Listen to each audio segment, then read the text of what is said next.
listening to the Gettin Salty Experience podcast.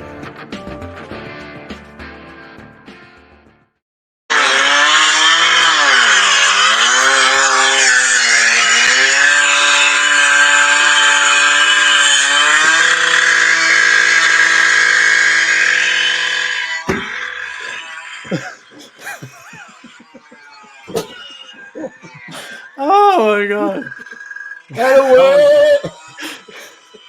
And away we go. Cut the roof. Cut the roof with the pizza cutter, baby.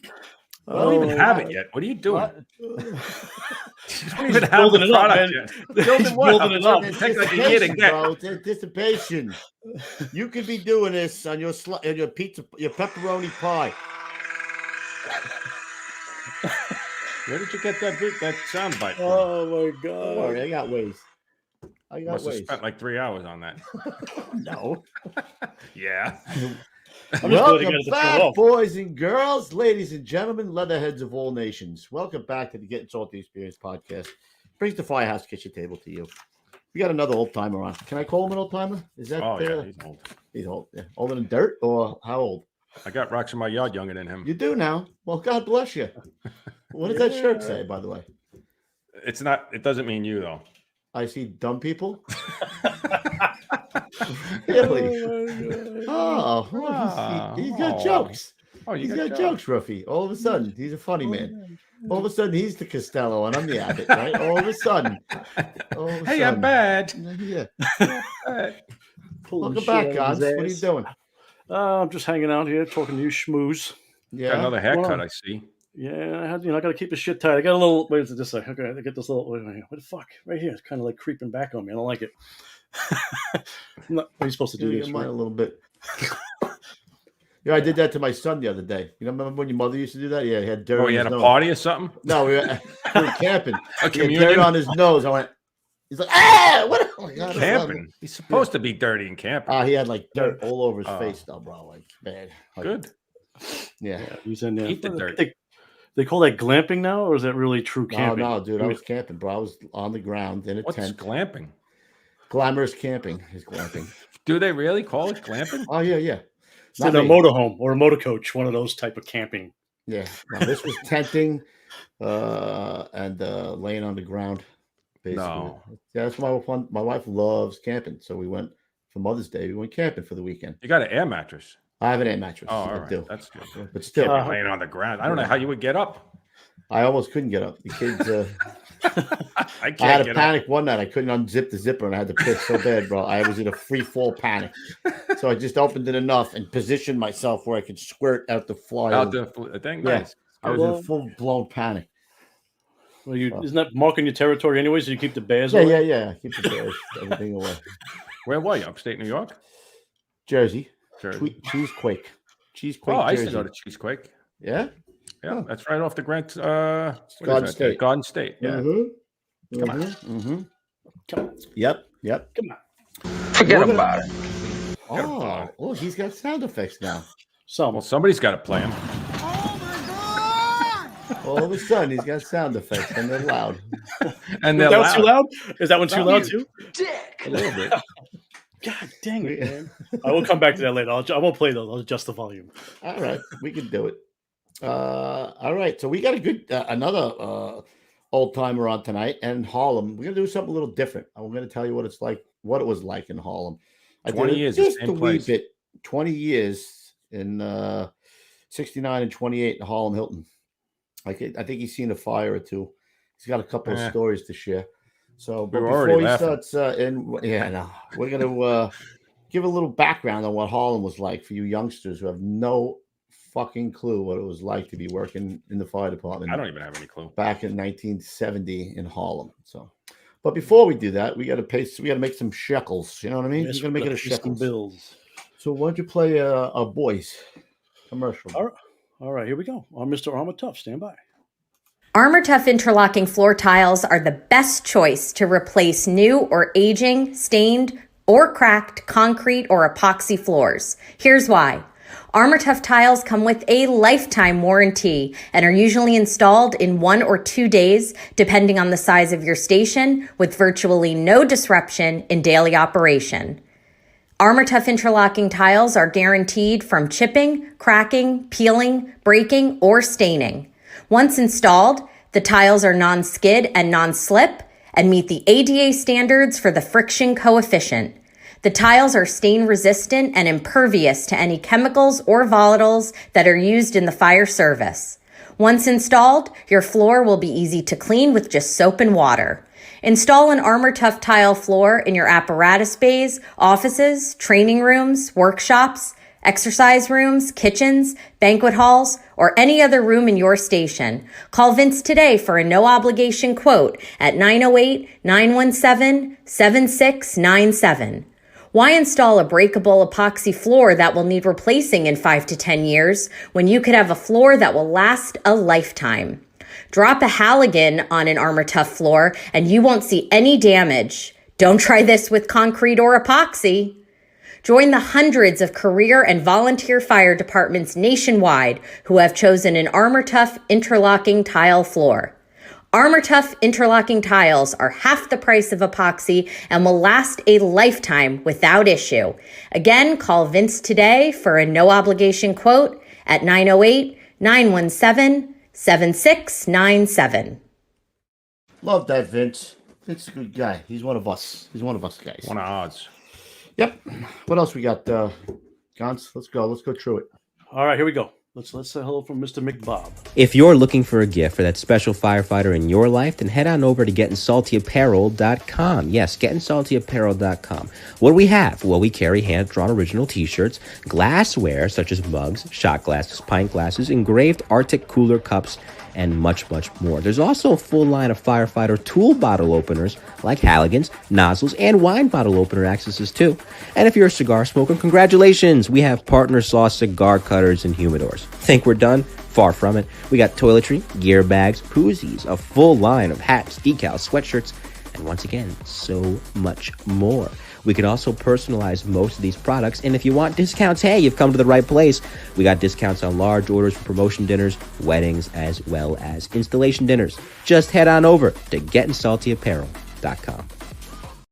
Mike, that McBob, he's good. I think he should go back. I think Vince should hire him again. Not that that young lady isn't good, but no, there's no substitute for McBob. No. One more thing in the comments tonight, guys. If you get a chance, we're trying to get a feel on how many people actually watch the show. So if you're watching the show from the firehouse or with more than yourself, just leave it in the comments and let us know how many guys you got watching the show tonight. And the super chat. Go ahead, Gons. Yes, guys, if you want to support the show, which you guys have been doing a great job of it, hit us up in the super chat. If you have a question for our lovely guest tonight, please do so. Hit us up again in the super chat so we can get that question answered for you.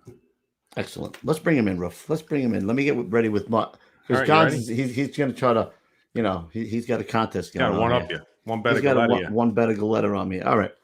So go ahead. Coming Bring to the him on. stage, 69-28, the Harlem Hilton firefighter Jim McGinnis. There he is. There he is.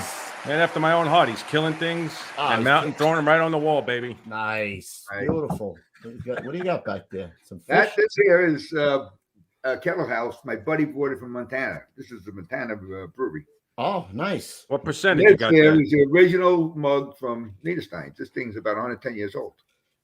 Niederstein's where? In Ridgewood. Really?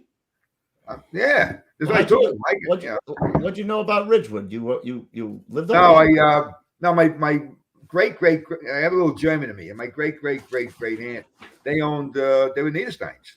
They were the Niederstein's. Yeah. Really? Yeah. Because when my father died in '88, my uncles came up. They went over to Niederstein's and they were down there. They were talking when they used to play hide and seek and all that stuff. This is when they were kids. Back in the 20s, I guess, right? Fellow crowd there, Kubi. Yeah, I see that, man. So back in the day, that was actually a hotel, right? Yeah. Well, Middle Village. That's where they would stop, Yep. and the farmers, and then stay there and other places, and then they go down to the, I guess Astoria down there. But the barges would take the food over to Manhattan. Oh, shit, I didn't know why that's why they call that Middle Village. Look at this. Look at Jim McGinnis. Is all these little right nuggets. He's dropping all over the place. He's coming out shit hot, bro. Yeah. As he throws like a 12% beer down his throat. No, before we get it, we're good. I'll be good. The last half hour, I have no, feeling. I'm good. I can't feel my face. Num num num num num num num. All right, let's do it. Gonzo, Here we go. Patriotic, do it for me. Ooh, Yes, yeah. sir. Here we go. I pledge allegiance Oh, stand by. to the flag. What happened? You could have played that one, bro. It's all right. Yeah. I like our girl. Oh, Sorry. say, You owe her. can you see by the dawn's early light what so proudly we held at the twilight's last gleaming, whose broad stripes and bright stars through the perilous fight o'er the ramparts we watched were so gallantly streaming, and the rockets' red glare, the bombs bursting in air, gave proof through the night that our flag was still there. Oh, say does that star-spangled banner yet wave o'er the land of the free and the home of the brave? Wonderful. Beautiful. Very difficult song. Yes. Yeah. Yes. Gonzo, you're muted again, bud. Yeah. There it is. Wow. That's the little delay that I had. Let me just go through. I wanted to do this for Jimmy too. I just wanted to give guys a little perspective on what it was like working in Harlem in 1970 when he got on the job. So guys, just flip through some of those pictures. I'm going to give out some facts here just so we can set it up, because I don't think a lot of young guys probably have no clue. Well, they have an That's the word idea, it's like. but they have no idea. They know, but they don't know. So, I mean, during the late 60s and 70s, Harlem had seen some of the worst times historically. The drug addiction rate in Harlem was 10 times the average rate in New York City, and many middle-class Harlemites moved out to other boroughs and suburbs to better schools. So imagine that during the 60s and 70s when drug use was rampant, Harlem was 10 times greater than that of the city. So since 70, the exodus of residents had left behind the poor, uneducated, unemployed. Nearly 2/3 of the households had incomes below $10,000 a year. In the community with one of the highest crime rates in the city, garbage-strewn vacant lots and tumbled-down tenements, many of them abandoned and sealed, contribute to the sense of danger and desolation that pervades much of this area. So take a look at what this was like working in this community back in the day. Yeah, I mean, it's like it looks like it looks like something out of a movie, like the end of the world movie, bro. You know, like yeah, look at that shit. Desolate town, man. Yep. I always like those buildings right there, like that. Their store's still open, but everything above is just vacant, and the rain is, just a disaster. Well, those pictures were done like in the 80s. Yeah. Yeah, I could tell you, those the first ones you showed, Those are sounds like Jimmy Carter. So those are the 70s. That's South Bronx. Yeah, that's the South Bronx shot. Yeah. Looks like Elvis in the background there. Yeah. That's Mayor Beam and Carter, yeah. Yeah, that's crazy. So let's get into Jimmy's career. So now that we know what the landscape looked like when he got there. You got on in 1970, right, Jim? Yeah. What made you want to become a fireman? Did you have a family? No, I had no family, no nothing. I had a friend of mine who come out of Astoria, Queens, right? And as a matter of fact, where I grew up is, if you look at the movie The Bronx Tale, they filmed that in Astoria, not 28th Avenue? Is that 30th? I think 30th Avenue. And that we call that Six Corners. And the apartment buildings you see, like Robert De Niro and my friends lived in there. So that's where I grew up.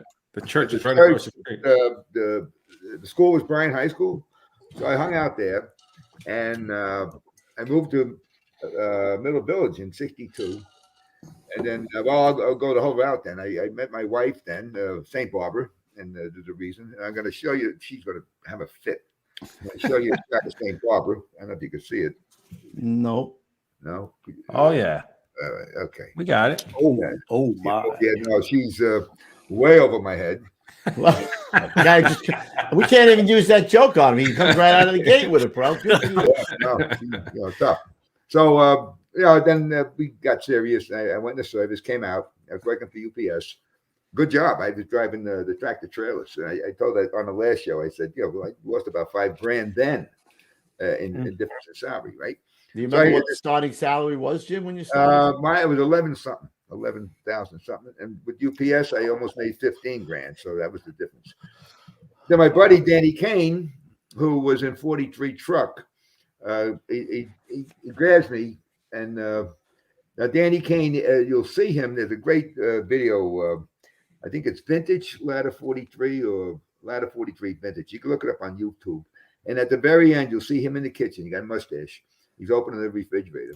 A box comes in, and then the next shot, you see him pulling a guy out. He made a grab. But Danny Kane, he says, "I meet you in a bar. I want to talk to you." The bar is where they beat the motorcycle guys up. On the corner there? Yeah. Well, that's the bar. Now you can't leave. Now you can see Danny Kane. You can see where I was, the whole bit, right? So I take the test, the whole bit. I get in the proby school. We had like 50 guys. I tell you who was in proby school with me. Guy Mel Hazel. This guy Dan Potter, I think his name is. Yeah. Potter. He mentioned Mel, and Mel, what a wonderful gentleman. And I think Mel, he went to 31 truck. I think he did the first the roof rope when they got the belts for the harness. I think he did the first roof rope rescue. The other, my asshole buddy was Jerry Barber, who became the chief of operations. And you see the famous shot. He's looking up at the buildings. Yeah. Mm-hmm. He was my buddy. And Coops is my asshole buddy. Oh. Yeah.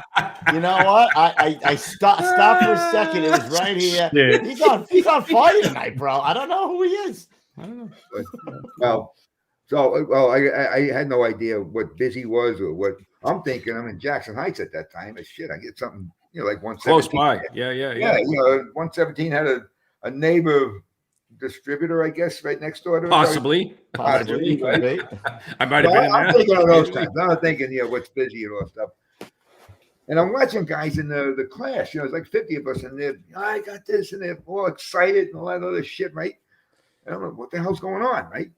So we had this Lieutenant Kohler, big tall guy, was one of the teachers down there, right? He had blinded one eye. He was in 22 truck, and they kept him on a job to be an instructor. And he got about 6'4". He goes, McGinnis, right? He goes, Chief Cahellas wants you in his office. This is Yogi the Bear. This is the chief everybody's afraid of. Yogi the Bear. Yeah, we call him. Yeah, he walked like this, right? And never smiled. He had eyebrows the size of freaking like caterpillars fighting on top of his head. When he came out, it was Just a whipple. everybody like gone, like cockroaches that when they put the light on, boom. I said, holy shit. I said, I had I grew up a little wild. I said, they find something out that I didn't tell them. Yeah. Recycled. I'm thinking maybe it'll get recycled. So I go in the office and I'm scared shit. And he says, he looks right at me. He goes, McGinnis, I'm sending you up to 69 engine. He says, your captain's going to be Ennio Marpelli. He's the best engine captain on the job. Don't embarrass me. I'll always remember that, right? And off I go, Now I don't know. Why did he pick you? I have no idea. I was average in a class, I guess. I don't know. I didn't do nothing, And I don't know. So I'm thinking, you're the best cat. Holy shit! I got to go up there and see this guy. I'm thinking I'm gonna see it. It's funny when you always remember smells. So now I go to the firehouse. I got my my bag and all that shit, right? And I knock on the door. Guy opens the door. I come in. Holy shit! The odor, right? What the? It smelled like you burnt you poured water over like ashes or something on a fire. Yeah, that smoky Sour smell. Yeah. So he Wow. Calls up, the captain, he was working. Says, you got Proby here, right? So he says, I bring him in the kitchen, give him coffee. I'll be down in about 15 minutes. I'm going to come down to see the Proby. He said, bring him up to the office, right? That's kind of man he is, right? Mm-hmm. So I remember I'm sitting around looking at I jump up on the back step and the coat hangers are there, right? Because the guy said, put your shit on on the coat rack. And now I see where the stink come out of the back. Everything's wet. The hoses and all that shit, and they're all gray, and that's where that odor comes from. But the thing that stuck in my mind, I'm looking at the helmets. There ain't a freaking helmet there that looks like a helmet. They look like shriveled up raisins. I mean, every helmet. I got this shiny helmet here, like it's all, how'd that happen, I mean, I still have his ears. Oh man, all the guys in Harlem had helmets like that. I mean, they were unrecognizable. Well, anyway, so Captain Mapelli, and even when he was a chief, I used to call him Captain. Come down, wonderful, wonderful man, fatherly figure, always taking care of the men, and a tough fireman. So I was blessed with that, with that guy. So here I am in Harlem, right? So. You got a picture of talk about Harlem. You give me some history. There's a shot. There you go. That's Harlem, right? You go now. There's people I think on this show that from all over the place, right? Yep. That's Harlem. You got all tenements, a lot of old law tenements. They were like 1890s, all that stuff. And the new laws were 1901, I think. You had some brownstones down in the 30s. 125th Street is where you had your taxpayers, right? Otherwise, we were ladder street all the way. It was just, ladder street 101. And right. Every city, that looks like it's 8th Avenue there in around the 30s. Harlem goes from 110th Street to 155th Street. I was going to ask you, what was your response area there, Jim? We were 135th to 159th. We were up on top there. So we were like, 69 was a key engine, a key house, they call it a key engine. They wouldn't relocate them or anything. They had to stay there. Yeah, they would, you talk to any guy back then, probably up until the 90s, every single diamond shaft in Harlem, every single one had 2-3 stories of garbage. Every single one. That's, 1960, 1950, that's 30 years of garbage. 1940. And I'm not here. Hello? I'm not, I think that's me. So, well, what happened? Talked about you were talking about the crime in that first segment. 35th, the 32nd precinct's on 135th Street between 7th and 8th.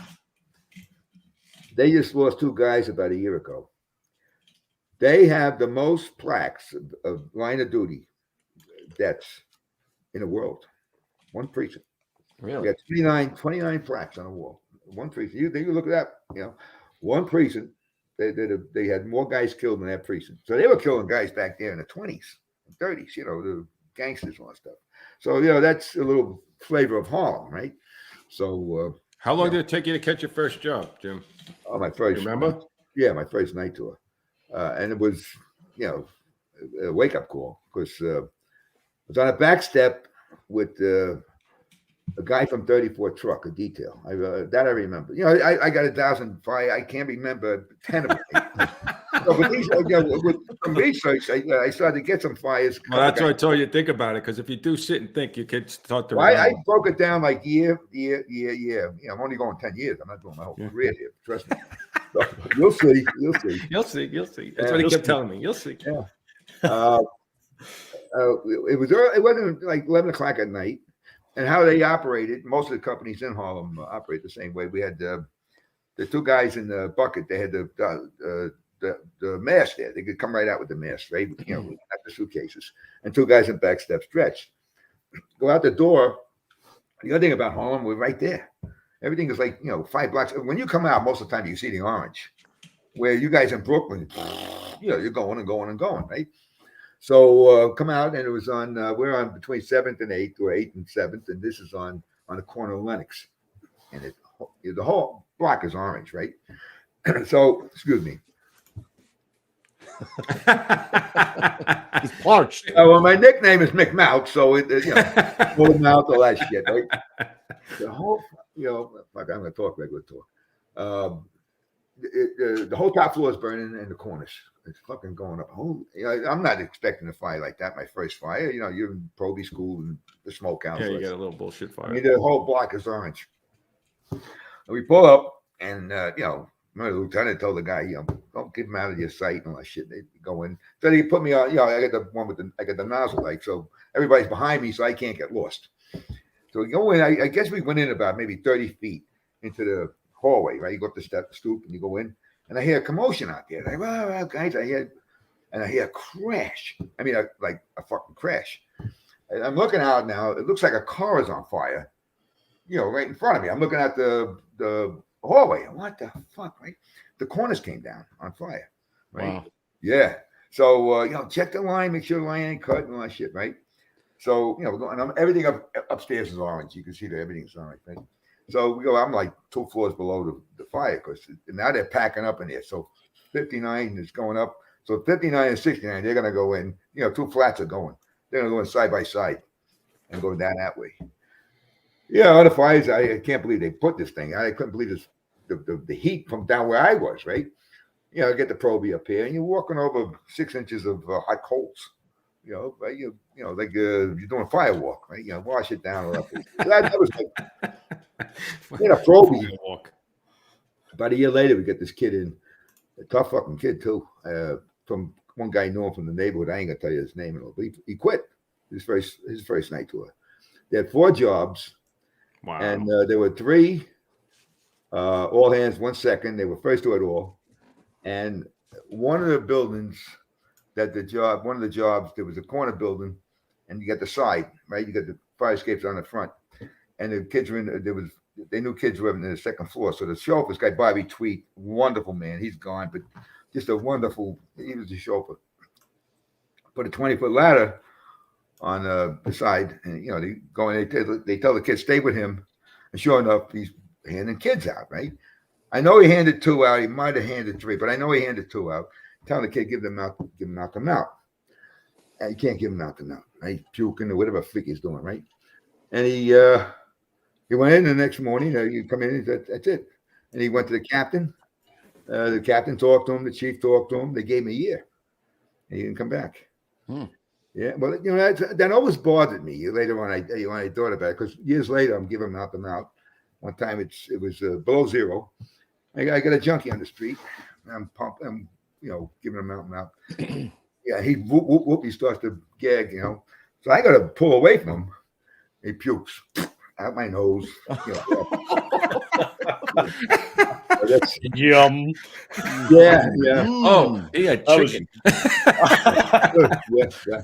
And then they'll go back down, And then I gave another one to a human head, a woman's head. I mean, I'm not kidding you. I mean, she's a woman. I wonder why you're drinking so much. Yeah. But, I don't know if you want to hear those stories. Of course we do. Of course we do. The guys love it. Come on. What about the woman's head? What was that? Where'd you find it? The other one's that's not that funny. The woman's head. The other one it was funny, right, to a degree.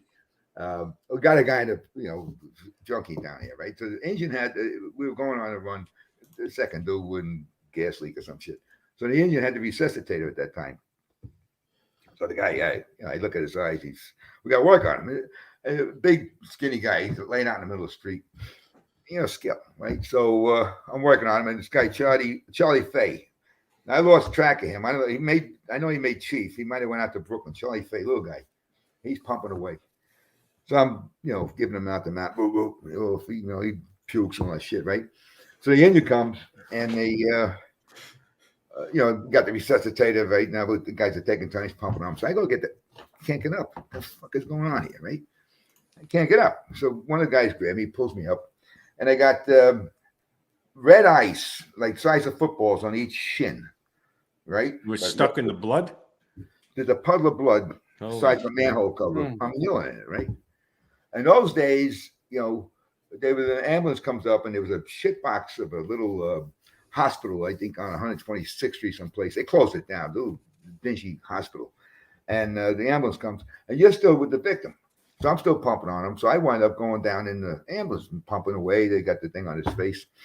We get to the, the hospital, and they know he's dead. But they give me the respect. Because I'm in the emergency room. The doctors are all looking. They put the shit on the guy's toes, and they gave me a minute, and they shut him down. Right. So the deputy comes, and he takes me back. It was like chow time.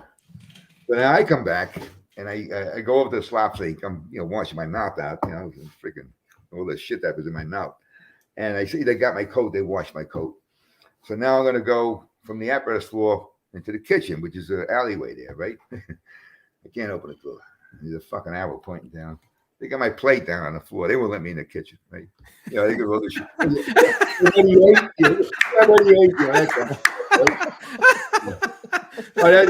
They're bad. They're a tough house, They call it that house, right? But the one with the head, that was sad. I come in the window. It was an H-type building. I come in the window, and this guy Dennis Pettit, he's on the irons. You can't see shit, right? So I come in, I see him, I see his light, and Jimmy, I got somebody, right? I got a woman here. I've been feeling she ain't breathing. We got, I said, all right, look, I'll drag her out. You do your shit. He guys do search. But they still bring the line in more. So I drag her out, and the H building had two stairwells. So I'm coming down one. I'm trying to drag her out around, and you can't see. It's banked down. All the guys are coming into this apartment. So I'm thinking, all right, let me get her to the other stairwell. I like to get their heads over like a curve or something, so you get the airway is straight, right?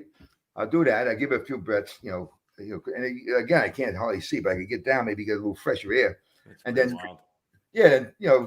bring her down like, half a landing where it's clear air, and I could, work on it. So, I'm blowing in it. What the fuck, right? And it's easy, right? It's something when you blow it, you want to get the lungs up, right? You're not getting the lung. When you're not going into any balloons, it's pretty easy. Yeah. So I'm thinking maybe I don't have the right seal, right? And I remember she had red hair. She's about maybe 6 years old. And reposition. You got to reposition. Yeah. So, but I'm getting like spatters on my face. What the fuck, right? And then, so now I get my light, I go like this, and I see these red bubbles going up in the air, right? Then my God. The head is cut off. The only thing holding her head on is the back of her neck, the meat. Like a piece of skin, yeah. Yeah, just the meat, the muscle on the neck. I mean, she's a hinge. Piece of meat's hanging back there, bro. And this, I don't want to say. Drink? I don't want to say to, this piece of shit came in. And she had a nice apartment. She was a working woman, about 60 years old.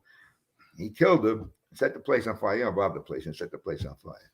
But the viciousness of him cutting the whole throat, to cut somebody's throat, you've got to have. I mean, the bone. I mean, you can't. It's incredible. What's his name? The football player does shit like that. OJ. Allegedly. No, he did it. So going back to the proby, I'm saying, holy shit, Then this kid couldn't do it to babies or young kids. I'm doing this shit, and I'm eating guys' fucking food and all that shit. Who was the main guy? If you remember your first year there, who was your main guy that you looked up to? That really, besides so many. 10 of them, I could say, but the names are gone now. This is so far back, right? That place always drew excellent officers. In the 70s, that's when you had the Neary and the guy Millie and Gurry, guys like that. Then your time, you guys, you knew, because I know you mentioned him, Morris. He Ken came Morris, there. yeah. Mm-hmm. He got there right after I left, maybe 6 months. Now, he was there 10 years. And then when Hatton got killed, he went down to Rescue 1 for, I think, 12 years. So, then we had, you talk about Patty Brown, okay? Yeah. Now, I remember him as a kid. I'm not a kid, a young fireman. And we used to go down to bar suspenders on down 38th Street. He'd come down. He was in 26. And he had to break his balls. We were both in pretty good shape. And he got into this yoga or something, So I'm looking at him. He's telling me about, you stretch, you feel good in the morning, the whole bit. So I'm looking, I said, look, there's no fucking way, I'm gonna do fucking an exercise where you gotta take your shoes and socks off, right? You know. And that's what they do. Put spandex on. I do that Hot shit. yoga. Yeah. So you look at Patty Brown. Now he was in 26, made himself a name for himself. I think he went to Rescue 2 as a fireman. I'm pretty sure because Charlie was out there with him. I think Charlie Williams. Then he goes to Rescue 1, and he did the thing with Kevin Shea and all that stuff. Then whatever happened with the helicopter thing. So now he is leaving Rescue 1, a guy of this reputation. He could pick any battalion, probably any firehouse like that, and get it. 69 engine. That's what he picked. Captain there for 6 years. I wish he stayed because he went down to 3 truck, and we all know what the rest is history. But I mean, a guy of that caliber, 69 engine, and he went from Rescue 2, Rescue 69 engine. So that was that's what Dennis Ross told me. He was up there for about 6 months. Wow, he was there too, huh? We almost got him. He loved 28 truck. He did. But he told me, he says, for you guys out in Brooklyn or whatever, don't know what the hell, I'm going to give you how would I say it, a matchup. He says, there's a firehouse out there, exactly like you guys. He says, they're not in the limelight. He said, do solid work. Same type of firehouse. He says, great battalion, just like 16th. You take the guys, switch them around. 132 truck. So that's who we were. You guys out in Brooklyn, like that. You look at us as 132 truck. We weren't doing 19,000 runs, all that shit, 31 and you 102 and that kind of stuff, right? Solid. My cousin's a lieutenant there. He's been there for I think he's over there 15 years as a lieutenant. Where's this? 132 right now. He's still yeah. I mean, they got very good rep too. Danny Real, who called me up. He was fireman in 111. 111. I'm sorry. Then he got lieutenant. I think in 217. He was telling me.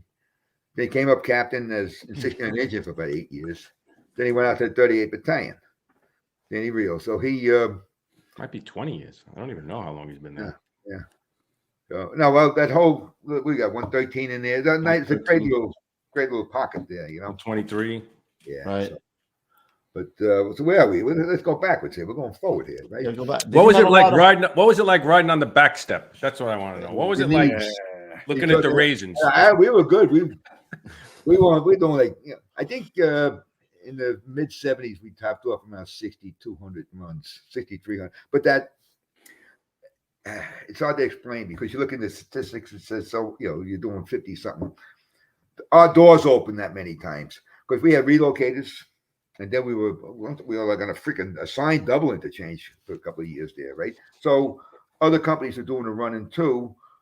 So we only did like say I don't know 5,800 runs, 5,500 runs, something like that. You go across where you guys were, or the guys in Brooklyn, Bed-Stuy, and Brownsville, and the South Bronx, they're doing like 8,000 runs, right? Yeah, now they're doing.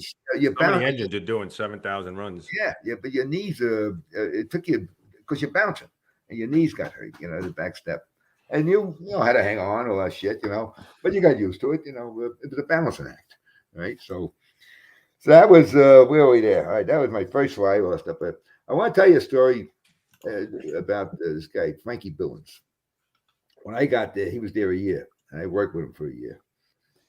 You heard of Nicky Bonds, the big drug dealer, and they made the movie about him and all that stuff. Nicky Bonds was the kingpin, drug kingpin. Billings was his left-hand man. His brother was his right-hand man. He was a fireman in a firehouse. No. Everybody knew who. Everybody knew. I don't. They had all our phones tapped.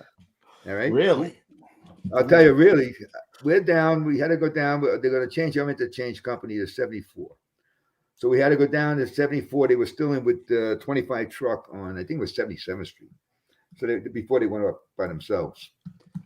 And great house, great guys. So we're down there for familiarization, all that shit, right? Now we're up on 143rd Street. We're down on 77th Street. Cop car pulls up. You see 69 guys, they stop. 69 engine, yeah. And I think it was the 20th precinct, right? Says, we're going to get that guy. They knew down there. So Frankie had a brand new big gold Eldorado. And I was up on the top floor with him. He came in there. We had a commission named Lowry. He didn't think there was enough minorities, and they called it Lowry's 50. They put 50 guys on, and his folder was not there. It was downtown someplace, and if the captain wanted to, give him discipline, whatever, had to go downtown. He had no jurisdiction over him. But Frankie was a good fucking fireman. We called him Cannonball. His street name was Blood. So I'm up on the top floor with him. And I tell him, I said, Frankie, and he was a good fireman. He had good in the firehouse. I said, you're killing people in one hand, you're saving them in the other, right? That's true. He goes to me, Jim, I never took a drug in my life. He says, but at this time, this is 1971, I just bought it was a $3,800 bed. A bed, $3,800. I got a small cabin cruiser. You got the Eldorado. He said, I made $65,000 last year. So 1970, he made $65,000, right? So, all right. He does. So now one day I come in. I got the detail. So it's a funeral detail. Says, all right, getting into Class A's, the deputies, they'll send the van for you. Okay. So the companies go out. So, and Frankie always came in like 10 to 9, 10 to 6, that kind of shit. So I go outside. I'm waiting for the van. I'm out like this, right? Up comes the gold Eldorado, and his brother's driving. Frankie's the passenger, and there's a girl in the back. Uh-oh. So he gets out. Hey, Jim, how you doing? He comes bouncing over. And whoom, Bell telephone truck comes in front of the car. Moving van comes up behind the car. All these plainclothes cars come out, and out come the guns. About 20 plainclothes guys.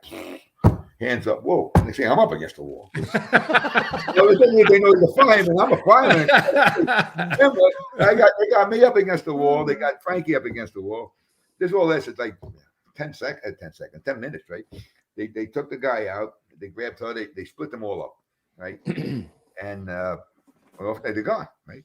So, so now the van comes, and I get in the van. I says, the lieutenant's going to be back. He's missing me, and he's looking for Frankie. He's going to be riding with 2 guys short. We called and told them what happened. Frankie now, he goes to jail. He comes back about 2 years later or something like that. Now I wasn't there when that happened. They say he shows up with a Chevy. He, come in the firehouse. They told him to get the fuck out, right?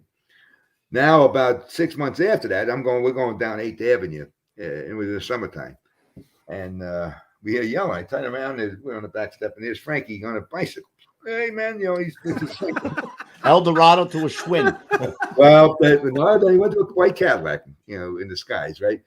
About 3 or 4 months later, 40 truck calls us up. He says, hey, and 116th Street and 8th Avenue was like the armpit of the world, right?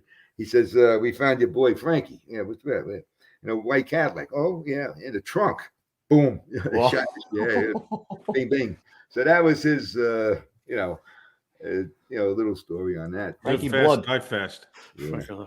And, I'll throw this one in there, too, thinking of that. I got to stay in that, like 71, 72. We had a Black Panther riot inside the firehouse.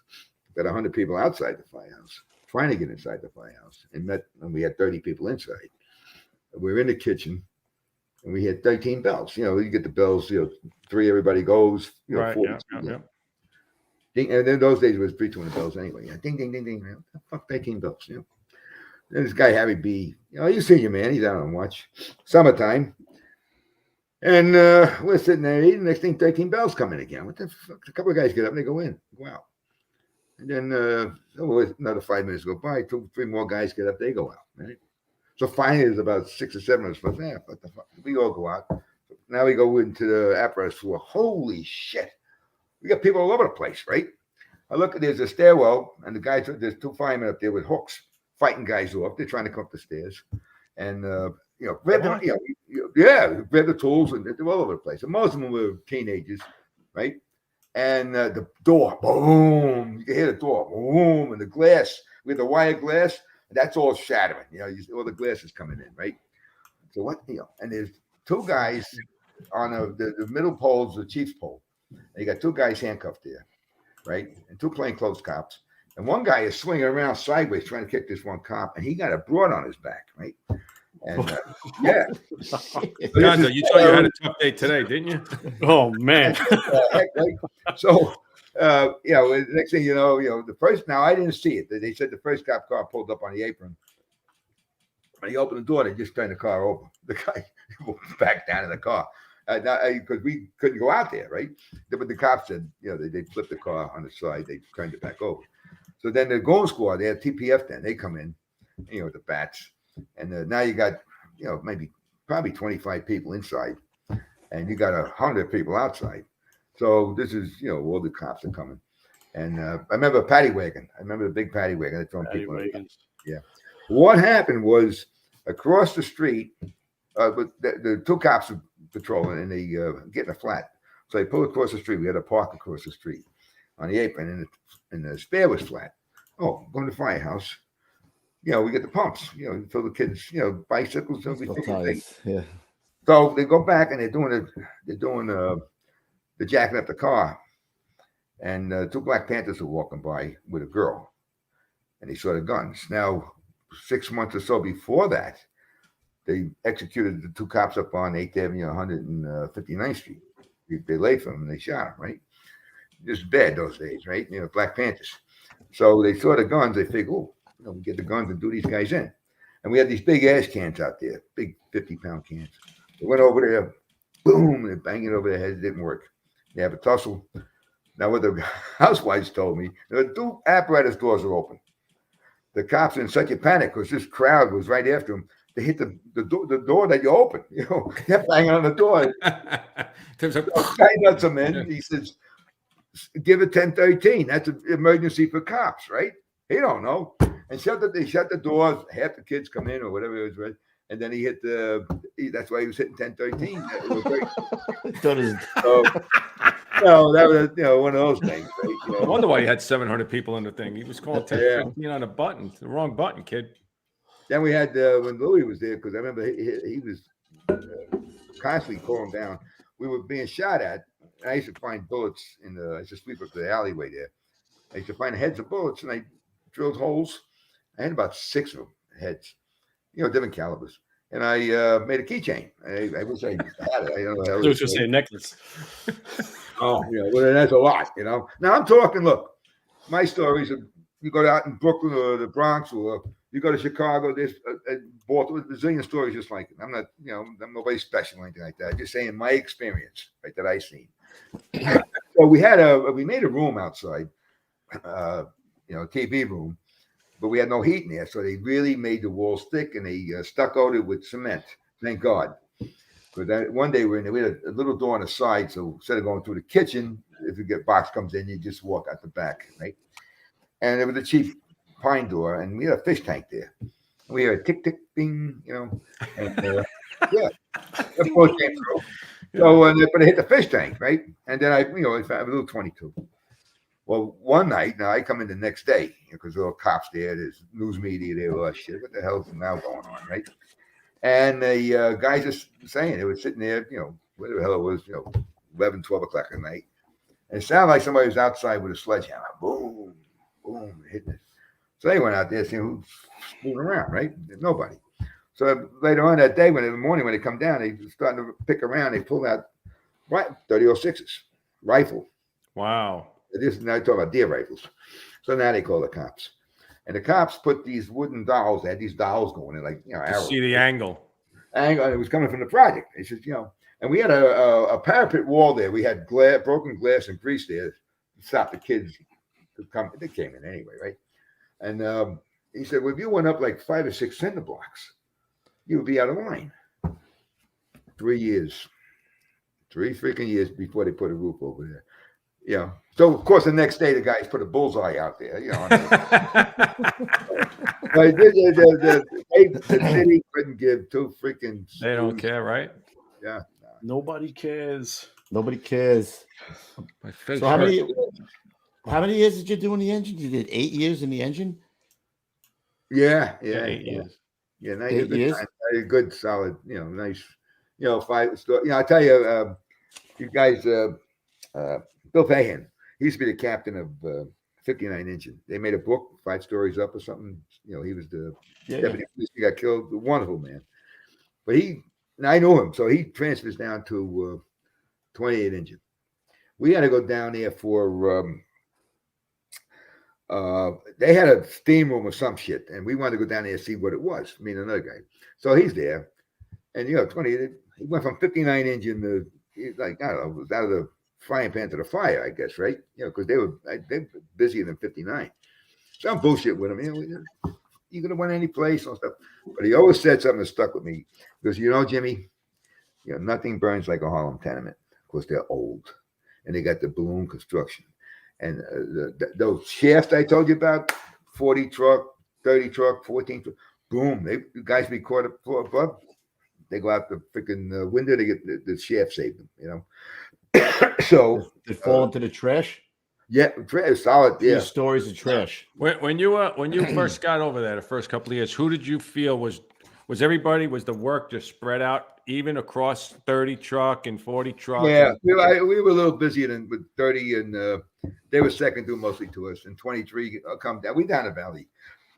34 come down to us. When you went down 40 truck, 37 engine, 58, they were all about the same. Maybe 58, they were doing a little more. And 91 engine, they were busy. They had like double sections, right? Right. But then they went, they said fire factory to mattress factory. We stayed. I don't know. I got there, it was busy. I left there, it was busy. There's no 20 years of solid shit. Didn't go up and down. No, 20 years of solid shit. Neighborhood go up. I remember, I think it was 75 engine used to interchange with 41 engine before they got busy. This is back in the early 70s, right? I think it was 41 engine. And then they went nuts. So neighborhoods change. We stayed the same way, right? You were right. You guys were right busy in the middle. 30 years ago before I got there. So that's what I'm missing. We got a dry throat. Yeah. Yeah. Parched. He's parched. Talking about the shafts. I got attacked by a knife with a guy with a fucking cleaver this big. And I was gonna kill him, right? Yeah, but I said I throw him out of the shaft, and it'll be the end of it. They'll, let him stay there. 2-3 months later, they'll never know he's there. They'll be putting garbage on top of him. So, what is it? Are you trying to cover that up? Garbage. I got a fucking tickle here. Let me give it a good shot at Get a this. good swiggle. Give it a good wash. That's a problem. Yeah. Take a good swig. Yeah. Put that question back up, Gons. Okay, you ready for it? Somebody paid for this one. Go ahead. Hold on a minute, Jimmy. On, Jim. Jimmy, we got a little something for you. I'm going to read you a question, and I'll put it on the screen if you want to see it. Your eyes look like they're good. Amazing, Lots of amazing stories. stories. What's the largest alarm fire you think you responded to? One at a time. I can't hit it. I can't read it because I can't. Okay. What's the largest alarm fire you've responded to in your career? Oh, just the fifth alarms. That's all we went to. That was it. That was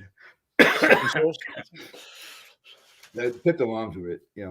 There's no 7 alarms or shit. And you're like, look, today's second, third alarms, what we call all hands and a half, that kind of shit. I mean, there's nothing. Look, the guys today, I don't know how you do it. The bunker here, trust me. And but that's what it was. So going back to where I was going to, because I mentioned shaft, and I kept thinking of that. Shaft. It was I think it was old Lord timing because the stairs went up, like a zigzag, like a Z. Mm-hmm. So we're stretching, and 59 is up there ready. We're doing the second line. And I hear a guy up there screaming. I mean, you always go in apartments, people are screaming and yelling upstairs. I'm not paying attention.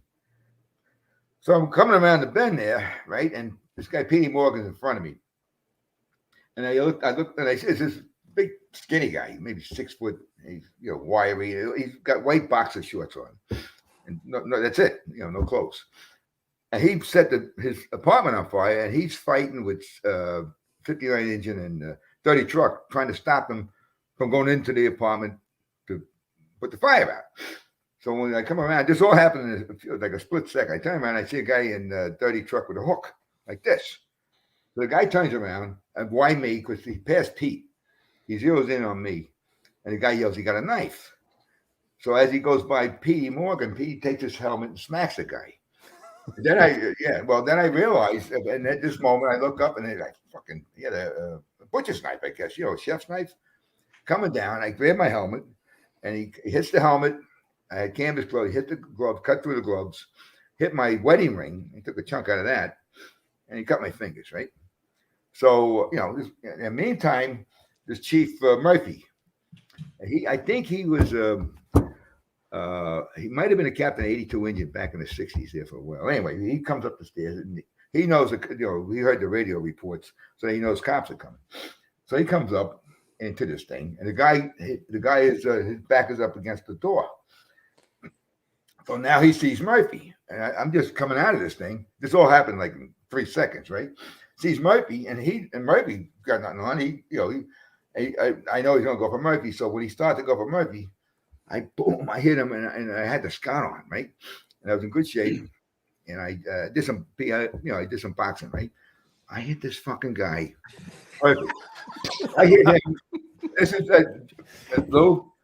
When I hear him, he hit that door. The fucking door went down. He went sliding in. The door goes in. He's on his back, just like in a John Wayne movie. I was just watching a John Wayne movie. The door went down. He's on it, right? So now they got So I got the heavy rubber boots on, right? So I'm in there fucking stomping on this guy. I'm the Mexican hat dance, right? I'm back in the day, right? Hey, the Bronx Tale, right? Mexican hat dance. It's like De Niro. Yeah. The guy got to wind up on drugs, right? Because I ain't doing shit to him. So he turns over, he's crawling, and he's starting to go, right? And Murphy keeps yelling, the cops, right? So I'm pounding on him, I'm stomping on him. And there's a shaft window there, and it's open, right? So I see it, and he's right by the shaft window. And I don't even know if it's dark in there. I don't know if he has a knife. So I grabbed the guy, and I got him, and I got his arms out. His head is over the sill. I got his arms out. I'm throwing him out the fucking window. He's going, right? We're about on the 5th floor. So Murphy is yelling at me, right? The chief. Chief is yelling, you're behind me, right? Oh, he's going. I'm gonna stop, the cops are coming. I got this guy now by the waist, right? I know, next thing you know, the chief Murphy right by the hair, pulls me fucking back. He got me back this way, right? I got let go. Then about 3, 4, 5 men come in, they pound on the guy. So now the cops come, and they're trying to get this guy down the stairs. So you see this fucking, and the guy is, I just beat the shit out of this guy. So now we're looking out the window, right? And there's a cops, they're trying to get this guy in the car. It's like trying to get a cat in a bucket of water. Yeah, the hands are out here. Yeah. They're pounding the shit out of him with billies, right? And so we're laughing our balls off. Right? Going. Yeah.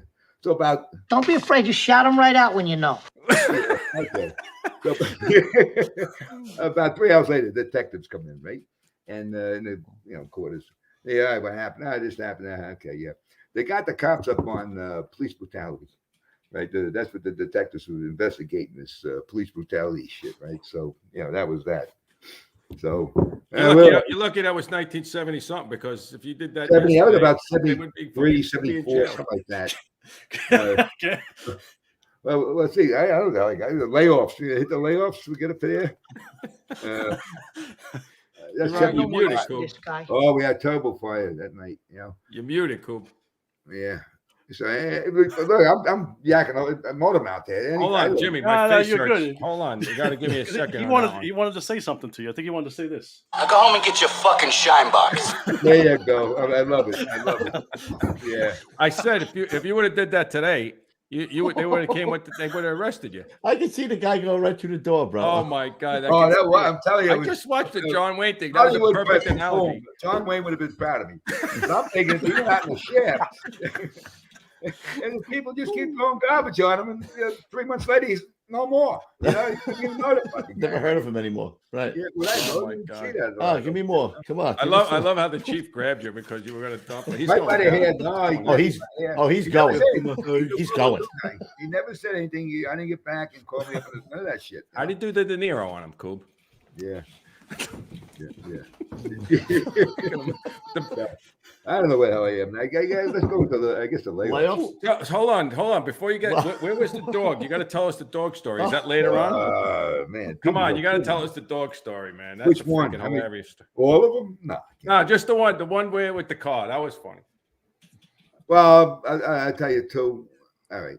Yeah, those two.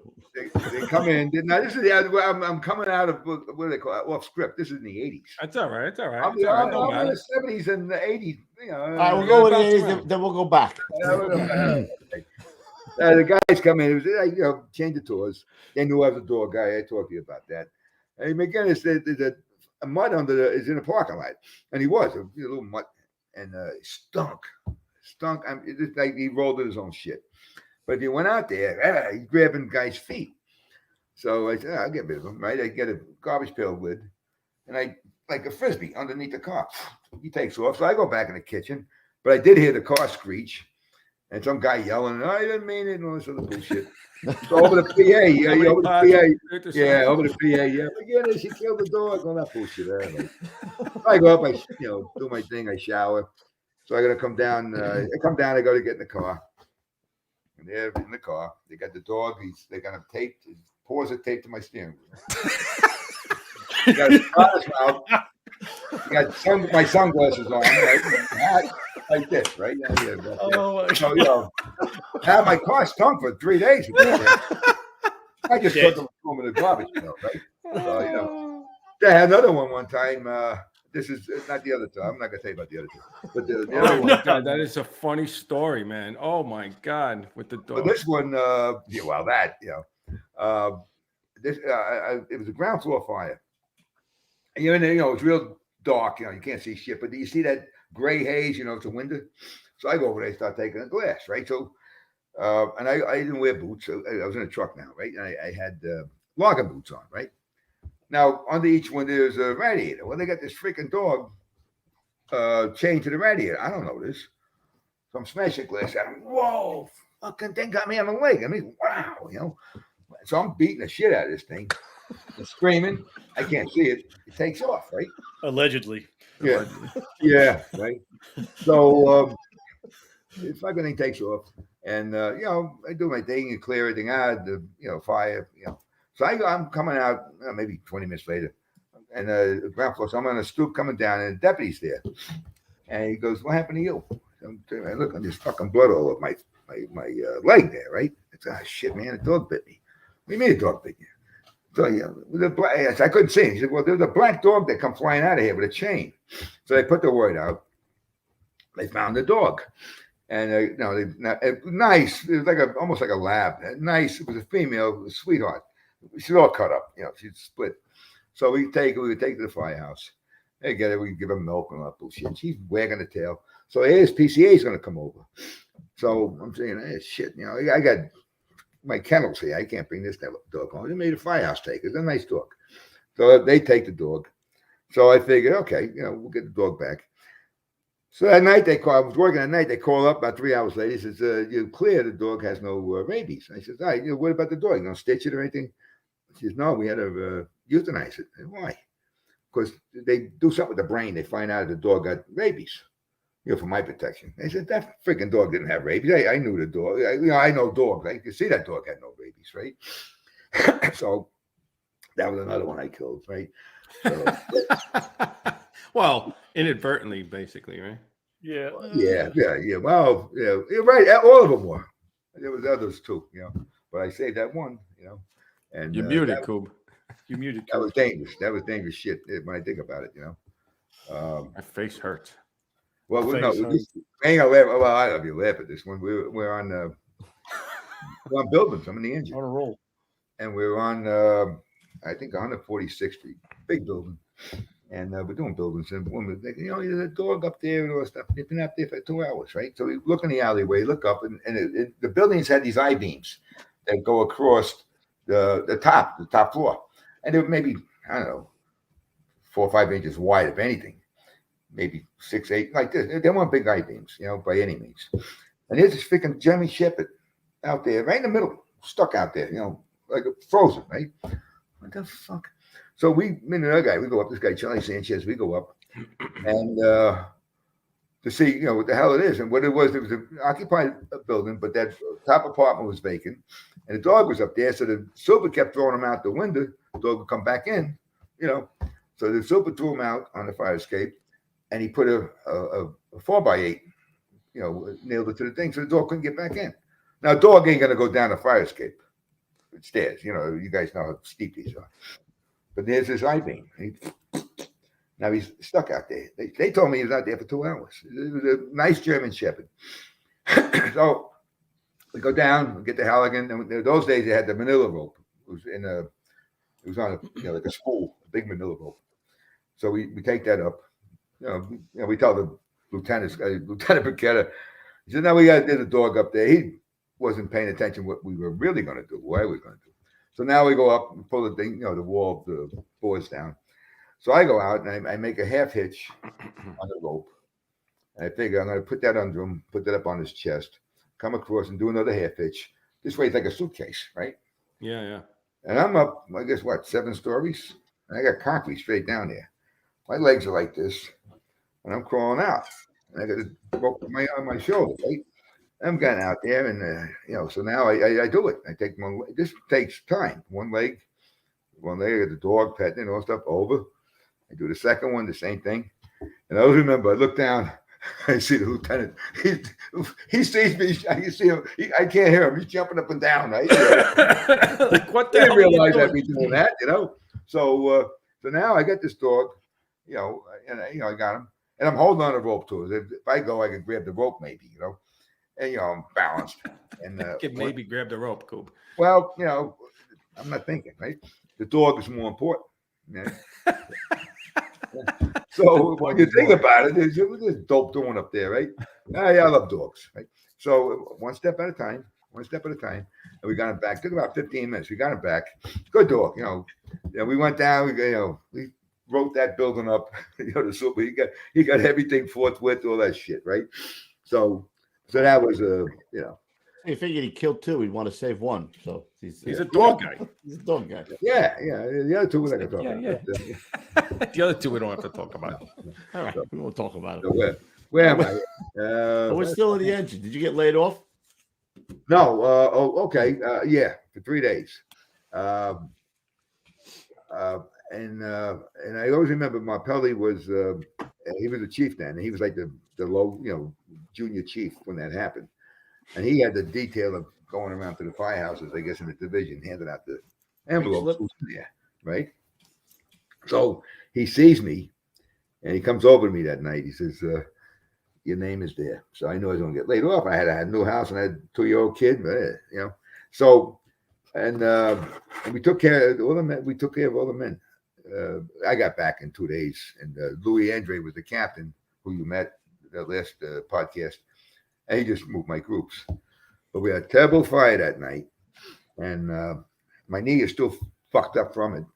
They're talking about knee replacement now. I had a couple operations on it. The truck, both truck, 30 truck and 28 truck were trapped. They were trapped in the rear of the building. And they couldn't get the other rig around it for some reason. I'm not sure what happened. Well, I'm an engine guy now, right? And my backup man, this guy, Wayne Lawson, Dookie Lawson, we called him. But I remember being there. Well, 2 flats are going side by side. And, we're going, and 59 is right next to us. And I don't know. I don't have a radio. I don't know this guy's up there trapped. The lieutenant did, though. And he's beating the backup guy, and beating the shit out of the guy, right? But, I don't know. I'm the first guy. But I always remember, the walls are coming in. And the walls came in on my side and on 59 inches side. And I could look right in and tap the guy at 59 inches shoulder. We're going down the hallways together. I could just tap on his shoulder. But one thing I do remember, getting laid off now too, right? And it was hot fucking fire, right?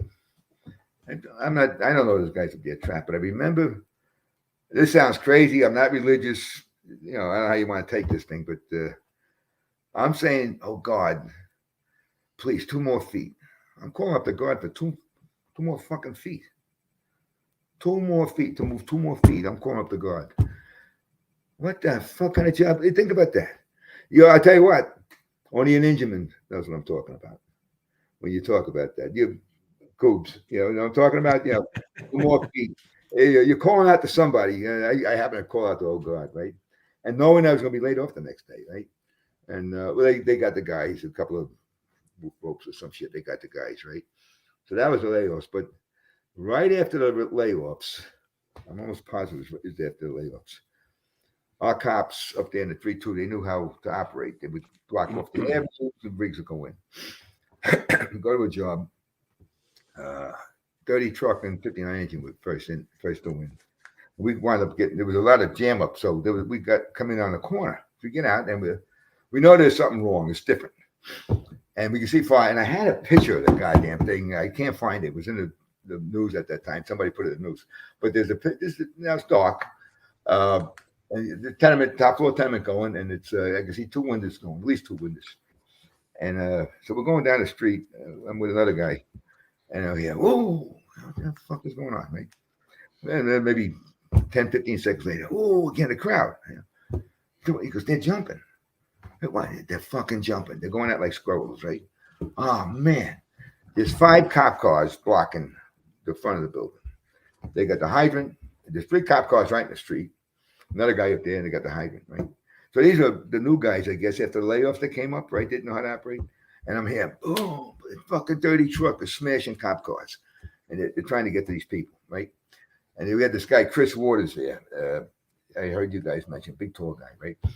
And the last kid, you see a picture in the paper, the fire's on both sides, and he's out in the middle hanging. He's an 8-year-old kid. He goes. And Chris tried to catch him. When he caught him, he went over the railing. He took his arms out of his socket, right? And one of the guys ran that kid to the hospital, which is 2-3 blocks away, Harlem Hospital. He died too. It was a mother, I think 6 kids. I remember the kid, the little baby in a crib. But a mother and 6 kids, fucking cops. Not that they didn't know. I can't say it that way. They do a good job up there, but they just inexperienced. Can't get the position, yeah. Yeah, and I'll always remember that the freaking jumpers. Cop car on a hydrant. Yeah. Well, after the layoffs, now I told you guys, all the firehouses took care of their brothers. They kept the salaries going, on the QT. A month after that, one guy asked about 5th alarm, okay? A month after that, as of August, we're coming down like 3, 4 in the morning, coming down the hill, 145th Street. I'm on the back step with another guy. This guy, Mario Bastian, and we see smoke, right? So I said, maybe it's an oil burner, because those days, they had a lot of cold fires and all that shit. He's looking at me like it's fucking August. So we go down past Amsterdam, down to McCombs. And we look up, blowing out like 3 windows on the 2nd floor. So we hit the buzzer on the back step. We hit the buzzer. And Andre was working, the guy you had on with me, right? He was working. It's making a good job. Well, the chauffeur knew that building went through 1 block to the other. That's how big this building was, About 7 stories, but it was an elongated building. So we went up to Amsterdam Avenue, go in. And again, the stairs went up this way, up that way again. And I always remember going in, and there's a woman on the landing, and she had a light-skinned black woman. She was completely nude, beautiful long hair, fucking stunning, absolutely beautiful. I ain't got time for this shit though. I mean, she was. I'll be right with you. Yeah, no, I'll always remember that. And it's my card. I seen her for like 10 seconds. I never saw her again. After I've seen a couple of those like that too, where you like this. You're like, what the heck is? What? We got fire at the door. We know we got fire going out there. We got like 8 rooms of this shit, right? So I remember 34th engine had to come in and help us. It was a bad fire. And the fire jumped the floor above and then up through the closets and came out the 4th, the 5th, the 6th, 7th floor, where the fuck it was, right? So we're out. We did our job. I'm thinking, maybe a second. So I come out on the Amsterdam Avenue. What the hell we got here? The guy said, oh man, it's the 4th alarm to make it a 5th. What? You got to go down the block. Look what the hell is going on out there. So I walk down the block. And then down on the block down on McCombs, there's 45 trucks set up with I think it was 93 engine. They're set up, hooked up, ready to go. And Jimmy McGowan, who was a lieutenant, and he became a big union guy, McGowan, and he's gone now. But he became when everybody, especially out in Brooklyn, he was a big union guy. But I knew the guy, right? Hey, Jimmy, we're bullshitting, right? And look, holy shit, it's going out every freaking floor, with the windows, right? Maybe 6 floors up, right? Every floor. But they're holding them because you got all lines up in there, so they're not going to put the towel out of it in, and plus you could lose the building, right? Meanwhile, there's a scale there, the white scar. I always remember the guy had the white scar. and junkie for you other people in whatever Netherlands, where the hell you are, right? And white scar means he was a rat. Boom, in Harlem. You got a white scar across your face, they razor blade you, right? I remember seeing him there. So we're bullshitting. Sometime I'm going back up the hill. Here comes NBC, Peacock, NBC News. I'm not going to let you go off the hook on this one with the cameras and they come wilding down. And up there's 40, 50 rigs, 250 guys. It's a fifth alarm, right? They interviewed a scout. This is a month after the layoffs. Boom, headlines, right? On their news, right? Firemen shirking their duty. So now you got the truck is there, they're hooked up, fire's all up in the air, they're interviewing. Oh, but they're not doing nothing. They know there's 200 freaking firemen up there and 40 rigs. They know this. But they made this thing, this is 1975. They made this thing, fake news. Boom. They made it. I'm sitting there watching that night on the news. I went nuts. And that was so that they created a story. I saw it, with my own little eyes, right? So, all right, I got some other shit in there for this. What about what do you got, Coop? You got anything for the guy? When did you decide to transfer? When 8 years. 8 years in 69, so that would be about 78. When did you decide in your Nothing, mind you wanted to make the move? Well, you did 8 years in 69 engine. You did a lot of work. So, it wasn't looking just something different. And I did all the positions, right? But we were on let me stick with the engine here because you're talking about fires and all that shit. They put us on a signed interchange because you always made these 39 points or some shit. So we always made the points. Signed double interchange. I think they only at the time when it first came out. I could be wrong. Could be guys out there going to be right and I'm fucking wrong. But I'm going back 50 something years, guys. Right? I remember when it first came down. It was 82 engine, 28, 58, and 69 engine. A signed double. Every other night or something. The pain in the air. We went to 74 engine and 34 engine. And it wound up that I got my worst fires down there. On it. Really? Well, 69 was like a black cloud. We're down at 34 engine. Now I come in one morning and this guy, Louis Michelli, great. He just died. He was 93 years old. He just passed on last month. Wonderful, wonderful lieutenant. Wonderful guy, period. I think they had the Ice Palace. There was a famous shot where you see a guy sliding. They were first due, big loft building, and they got trapped wherever the hell they were, and they couldn't get out. They had to take their scotch off because they had these big shutter doors, metal shutter doors, and they couldn't get out because it was on a fire escape. So they actually abandoned their scotch. They had to slide out. They got out, wow. And we had no scotch. They had to get the scotch from the mass service. We had the scotch itself cranked up in there, right? Then another time, even better. I'm working. That call was your officer. And 74 engine had a job. So instead of going to 74, they're going to send us to 44 engine. That's, I don't know, 70-something street there on second. 82nd and first, I think. Okay, well, that's beautiful, right? We're like in the middle of the block and the limelight. Oh, man, we're seeing, we like this. So it was early, maybe 10 o'clock or something. We're in the kitchen and stuff. A doorman comes around. He's banging on the door. Well, there's a fire up the block. We're in 44 engine. They don't have fires at all, right? We stick our head, and there's a fire up the block. We stick our head out the door. On the corner, there's a tenement. These other buildings were all these big, like, hotel buildings. But on the corner is a tenement, and there was a restaurant on the bottom. The fire is blowing out. I don't know how this happened so quick. The car is on the corner is on fire, and the tires are blowing. Boom! You hear the tires blow. And what the? So we come, get out without, we're right there. We're 200 yards from the fire, and so they stretch 2.5 for the first two. We only got 3 guys, right? So 2 guys, 2.5. They're going to do the store or the restaurant, right? And there was a door there. So Core grabs me. He says, "Jimmy, we go upstairs, floor above, right?" And we have about two rooms of fire up there too. This is before the trucks come in. Anybody? Yeah, we did this all 5 minutes after we saw the fire. We're doing this, right? So here we are. Now Dennis Stack. Oh, I forgot this. I'll get that later. Dennis Stack, who was a lieutenant in 35, and then he was captain of I think 43 Engine. He was one of my buddies, right? Carpool buddies. He called me up. He said, "You got to tell this story, right? Where we lost all these people." This would be my worst fire. We're in 74 Engine, and it's 12 o'clock at night. I got Dennis back. I know I got him. This other guy, Pete Grappio, and I got Louis Micheli, wonderful officers. 12 o'clock. And when you're in busy areas like that, you don't go to bed till 2. So we're up. A box comes in, and it was, I think, 94th Street, and between Broadway and Riverside Drive, and the freaking hill was like this.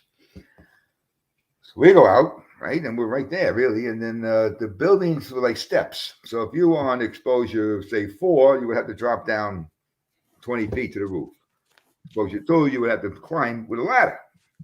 Now the cornice on every cornice is, this cornice was set back this way, all right? Well, all the other corners were going that way. Anyways, I remember it was green copper. These are big buildings. These are, maybe 7-story buildings, but heavy, like old hotel type of buildings, right? Good, strong buildings. And we had this guy, Cal Mordecai, was our chauffeur, and he always wore a dungaree jacket, right? A military dungaree jacket, an old timer, 55 years old. Wonderful man. So when we get in, we're looking down the hallway, and Chief Regan, the guy, the runner, he did the ladder. Yeah. He's there. And there's fires coming out, it's going up, and the banisters are on fire. All right, banisters are on fire, and they what do you call it? There's a couple of guys on the 22 truck on the line, 6 Engine. They're wiped out. I mean, they got their balls kicked in, right? So he wants us to go in, and what it was a T. If you make a right, the fire came around this way. If you made a left, the fire came around that way. And that's what was happening. They couldn't do it wrong.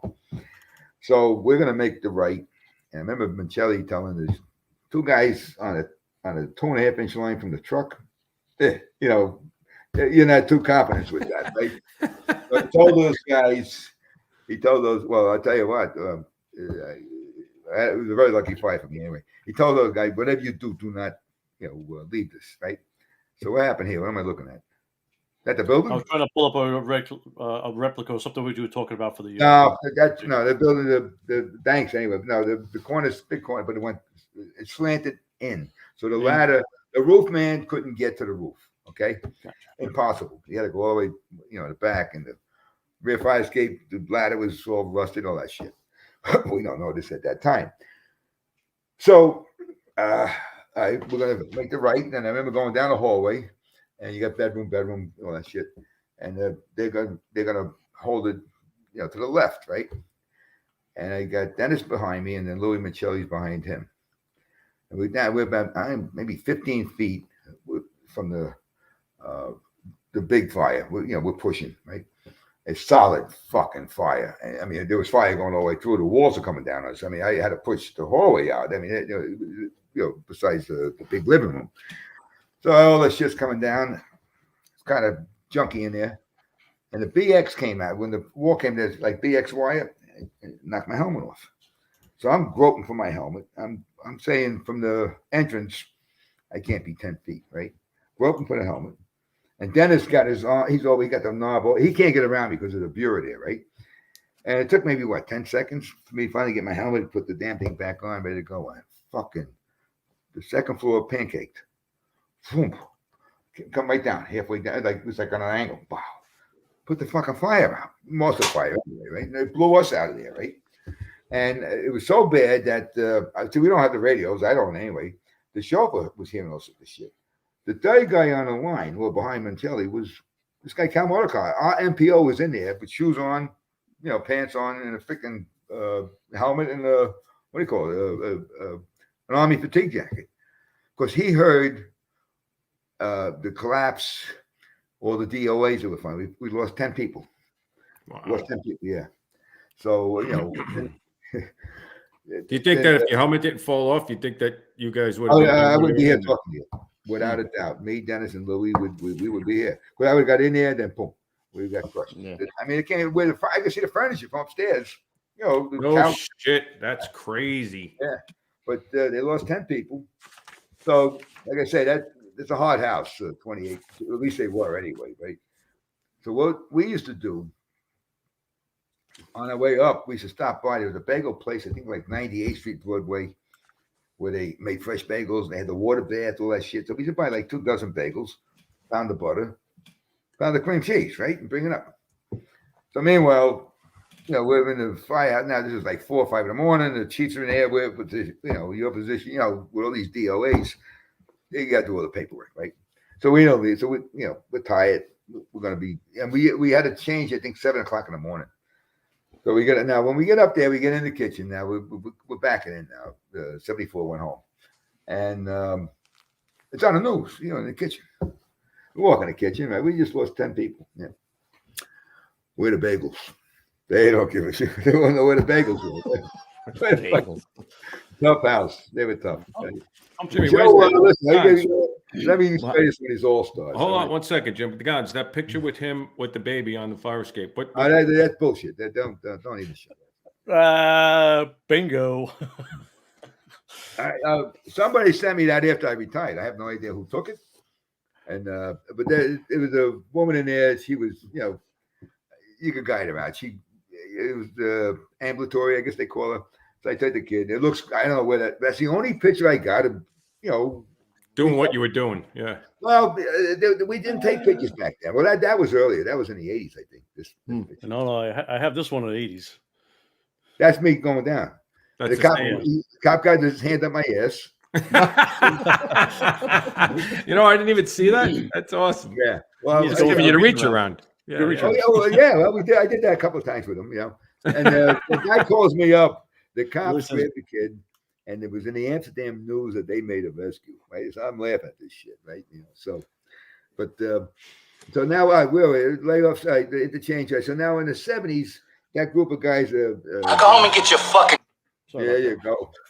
Show that picture with all there's about 7 guys there. Now we're into all 7 guys. So we have you want the one of 85? Oh no, that's later. That's later. Yeah. Oh, okay, I got you. You want 28 truck? There you go. All right, there you go. All right, now talking about the superstars here. They are right. All right, guy on the left. I guess your left. The guy in the short pants, the big guy. That's Neary. He's a double Gordon Bennett. Wow, that's Neary on the. Tommy, yeah. That's all right. Well, I'll get to his thing later on. The guy next to him, behind him there, that's Gary. Another guy loaded up, and then the guy with his hand in his pocket, that's Larry Flame. The guy behind him. Billy Peters, he went over to I think 48 truck. Now the guy with the sunglasses, that's Danny Beckwith. He's gone now. He came. These guys everybody here came in after the layoffs, but Danny, the guy on the right. But Danny Beckwith was in Squad 4. I think they did the most runs ever. I think they did a 12,000 runs. Squad 4 in Brooklyn. You guys, I don't know for sure. I thought they did, Then you got, you guys know Charlie Williams. I heard you mention him, right? Yeah. And the guy behind him, another guy, Jack, the good-looking guy there, right? Jack McDonald. He's another Gordon Bennett winner. And we got 4. The picture of 4 of them alive. That's crazy. And then there was another guy, I think, in the 50s. He was a truckie working in the battalion. I think he got one. I'm not sure about that one. But I know there's a picture of Tommy and Jack and what's his name? I forgot Duddy, John Duddy and Ferriola, Tom Ferriola. There's 4 guys, right? So, and then the guy put that picture back on. The guy I really want to talk about, though, that's the guy on the right there. That's Danny Finnegan. That's my man. We'll talk about him later on too. But these are all stars. This is the guys that made that firehouse after 75, we'll say. The guys before that, they all left, retired, whatever. So that's the new guys, we'll say. All right. Now go to the battalion there. The 4 guys in the battalion. There you go. That's a battalion. There's your boy Tom Kennedy. You guys talk about, I hear. Mm-hmm. Right? Yeah. Then the little guy there, that's a tough little piece of work. He's gone. But Frank Griffin, he was in the Jenny Street collapse. And he was him and another guy stayed on a job. This guy, Harry Mitchell. And Harry Mitchell got out about 4 or 5 years later because his back was broken up. But he stayed to become our battalion commander, right? Bernie Cassidy and then Nick Visconti. Now you look at, all these guys are Harlem South Bronx, back to Harlem, back to South Bronx. All in the 60s and the 70s. This you're looking at, and great guys. Yeah, this is our battalion. That's that whole 4 guys there. There's a battalion. So where are we now? Okay, let me go. Jimmy, actually, somebody in the chat had mentioned it. I was going to ask it anyway. When Michael Dick was up there taking pictures of you guys, I think we have a few pictures, Gons, of. Yeah, I'm going to put that. There's a All right. Well, you can go that route. Yeah, let's do. There's one on the roof where there's a guy with a hook. I think that might even be you, Jimmy. Isn't it? That's this one here. No, that's Danny. That's Finnegan. Oh, it's you got those. We'll stay with that. That's Danny. And how did you deal with him? Was he cool to have around when he was taking these pictures? Michael, the guy who was taking the pictures. Yeah, I mean, it was good. And, you didn't pay no attention. No, but you can see our attire, as you can see. Now that's Cuckoo Burns. He's the guy that's kneeling down. What they did. Now go to that next picture there with the fire. There you go. All right, that's them up in that. That's on top of that's Danny up there. They took the door off the bulkhead to protect Burns when he was cutting. The fire was so hot around him. They used the door. All right. And go to that next picture. We're on a rig. I must show that. That's the same fire, right? That's me. They were the logging boots when I was good looking, right?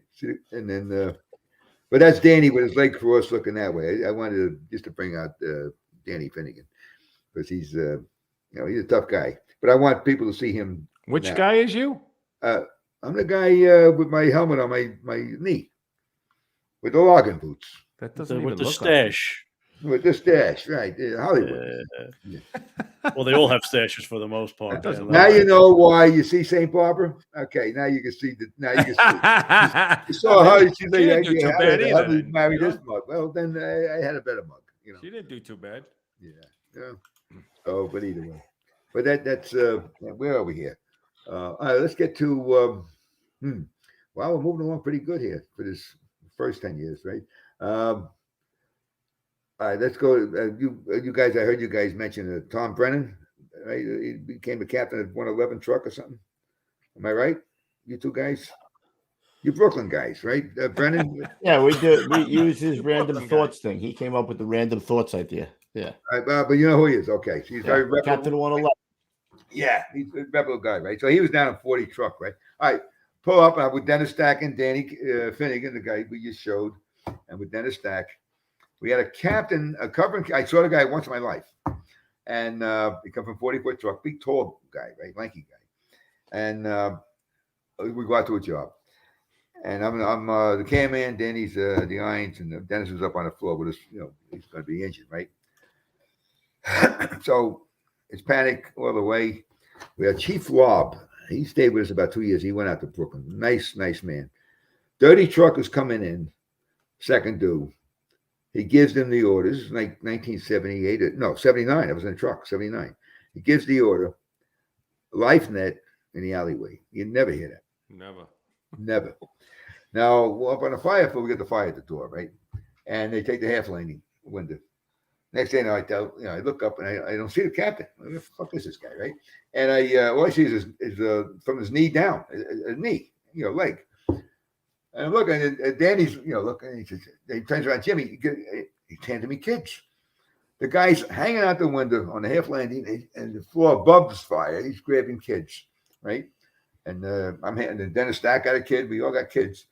And then the next thing you know, the woman must have hung out, by herself, hung, and then he brought him in, right? Meanwhile, Ray Smith's on the roof by himself, and he sees another guy hanging. So he single slides. He ties him up and he single slides as if he's escaping. Now he single slides like he did when at the Rock. He single slides. Not supposed to do this, right? Most rescues, good rescues, you're not going with the evolutions, right? Single slides, grabs the guy and whoop, they go down, lands on, breaks his leg, and Ray is out. He's out the job, right? No, but I guess with the radio transmissions of what's going on, Brennan was working in 40 truck, and they're down 125th Street. They come fucking flying up 32 truck. They come flying up with it, swinging right in with their tiller. So that was the panic of that thing, right? So All right, might as well go along. We'll go to the next guy. Get the guy on the roof there, Neary. Hey, Jimmy, Bobby Sauna from 283 said Squad 4 in 1970 did 10,000 runs. All right. So 70. you were I thought I know they did a lot. For some reason, I thought, all right. Yeah. Go to. He's the guru. He's our engine guru. Oh, let me wait. Let's get to the stabbings here, too. I got shot at, too. I didn't tell you that.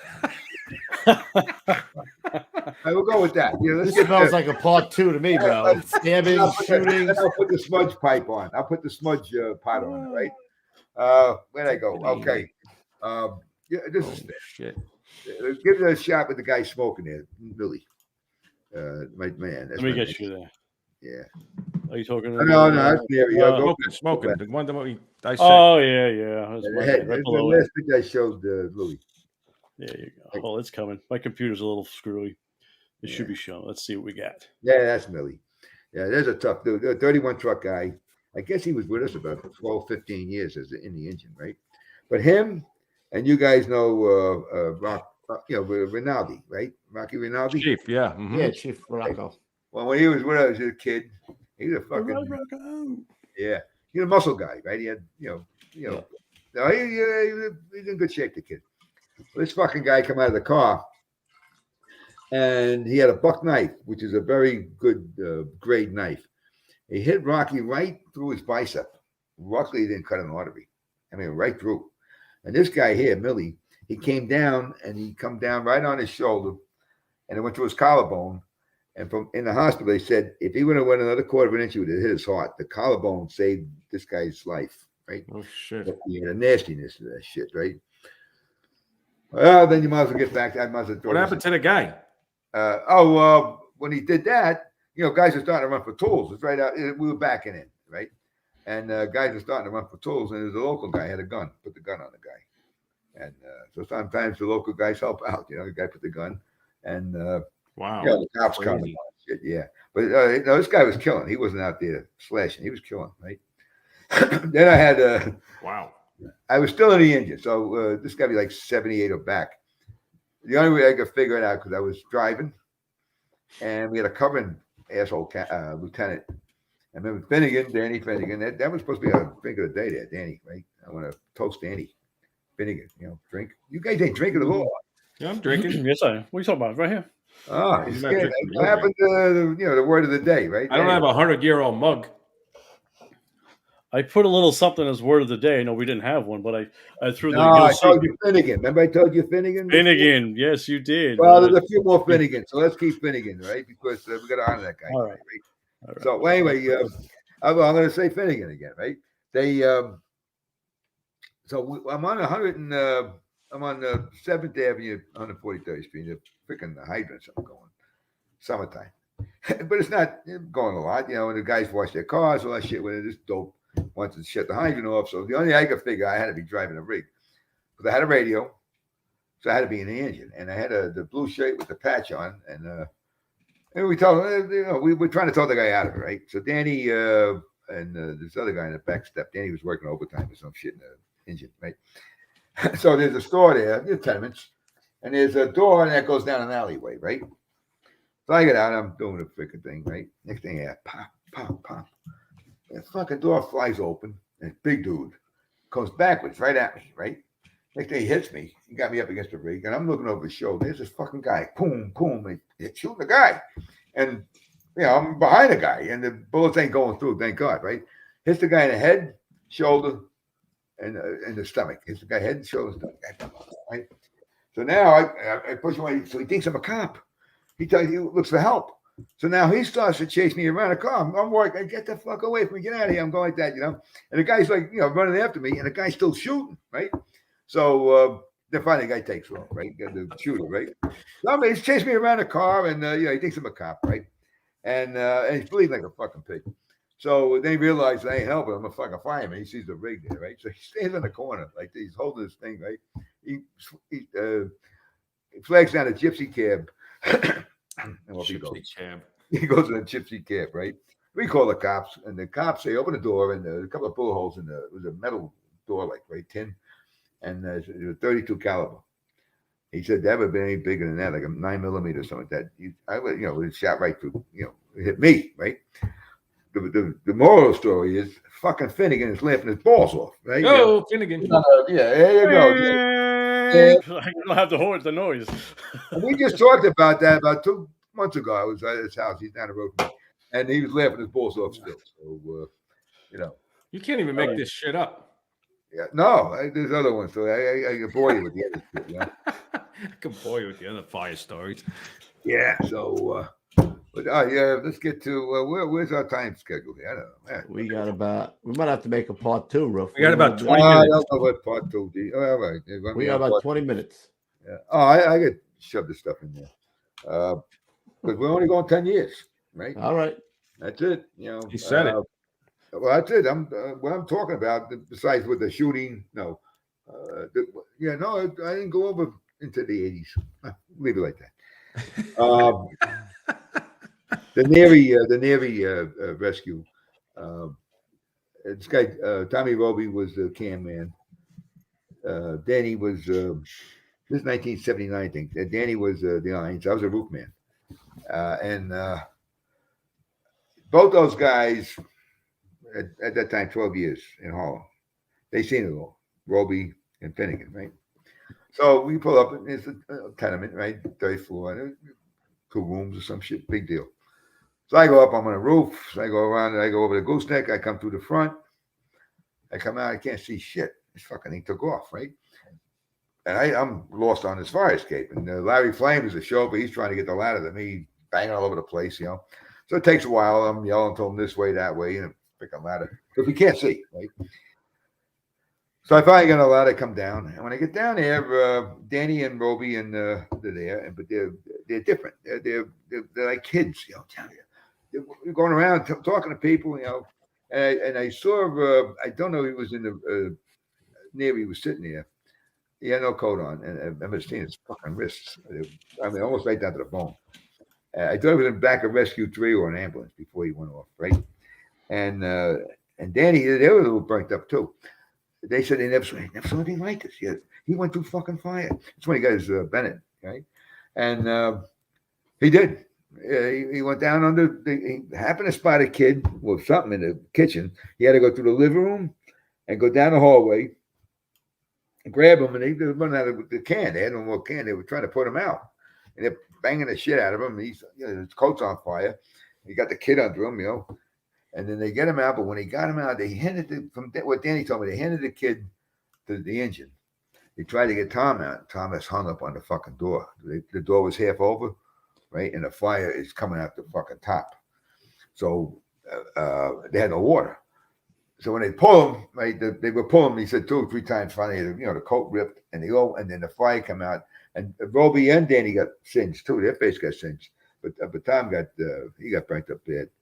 And but I'm sure the picture of Tommy up on the roof there. I'm back. Yeah. So that's when he was in. No, that's not the other guy. Come on. We went over this, at the end. He's on you, Gonzo. It's there. It just takes a few minutes to pull up. A few seconds, rather. Yeah, there you go. So, I appreciate that. Right.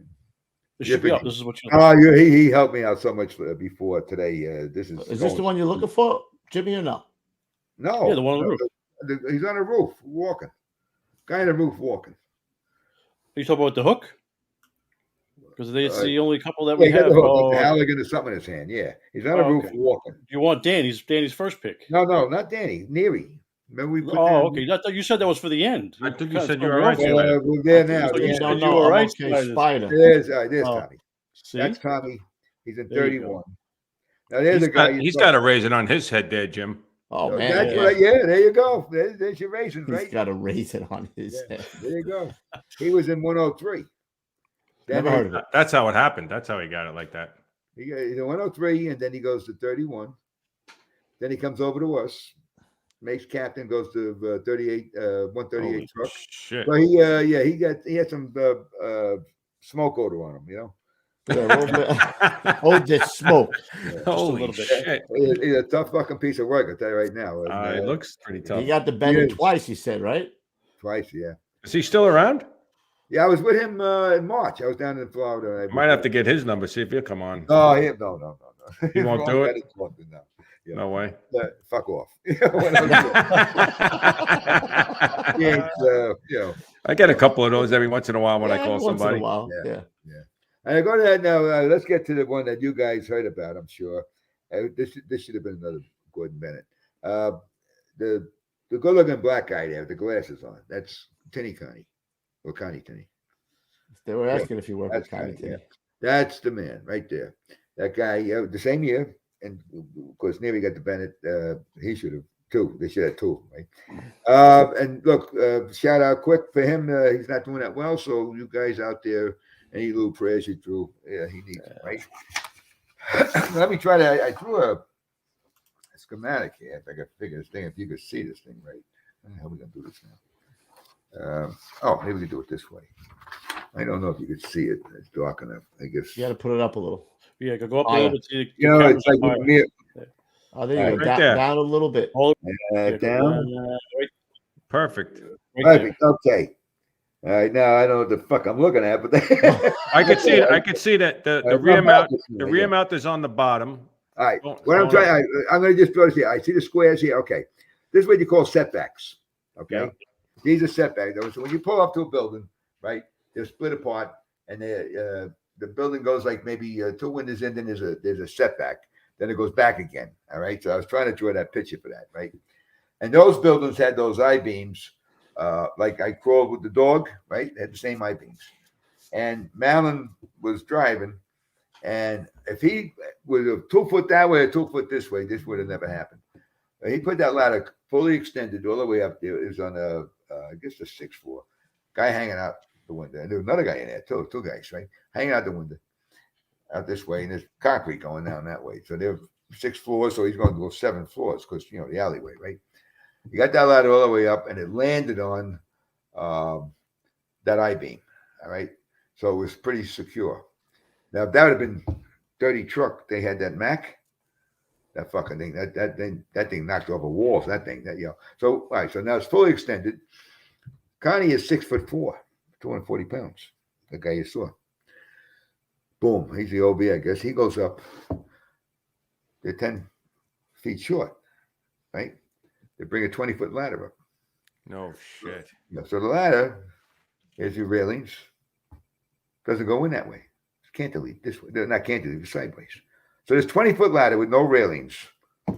They bring that out, and they can't get it all the way out because you got this guy, Jimmy Crosby from 23 Truck with his chauffeur, and Malin. Both these guys like 180 pounds.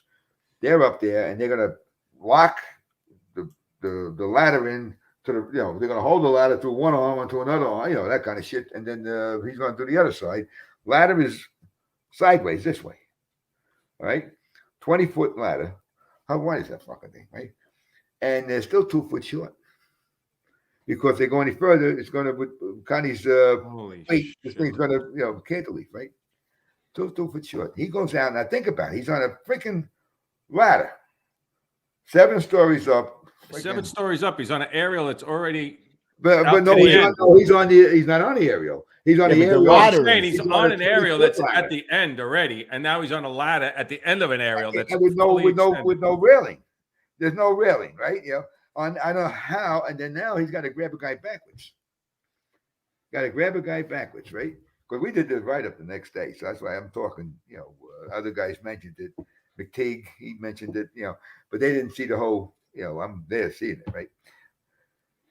Well, look at that. How the fuck he do this, right? And so now I don't know how he got this guy on this ladder sideways and got him back. And now a couple of other guys are coming up. The chief's aiding, to help to grab these guys. And then there's another guy in there. They got him out too. And that guy, he was all matted down. The paint was, fire was starting to come up out of the thing. And the paint was coming down on his head. His whole back was like cardboard, with all the melted paint coming down on him. So they were in trouble. And, because that's something a lot of times you make a rescue, guys make it happens quick. This is man, what the fuck am I gonna do here, And that was a rescue. That's as legit as it gets, right there.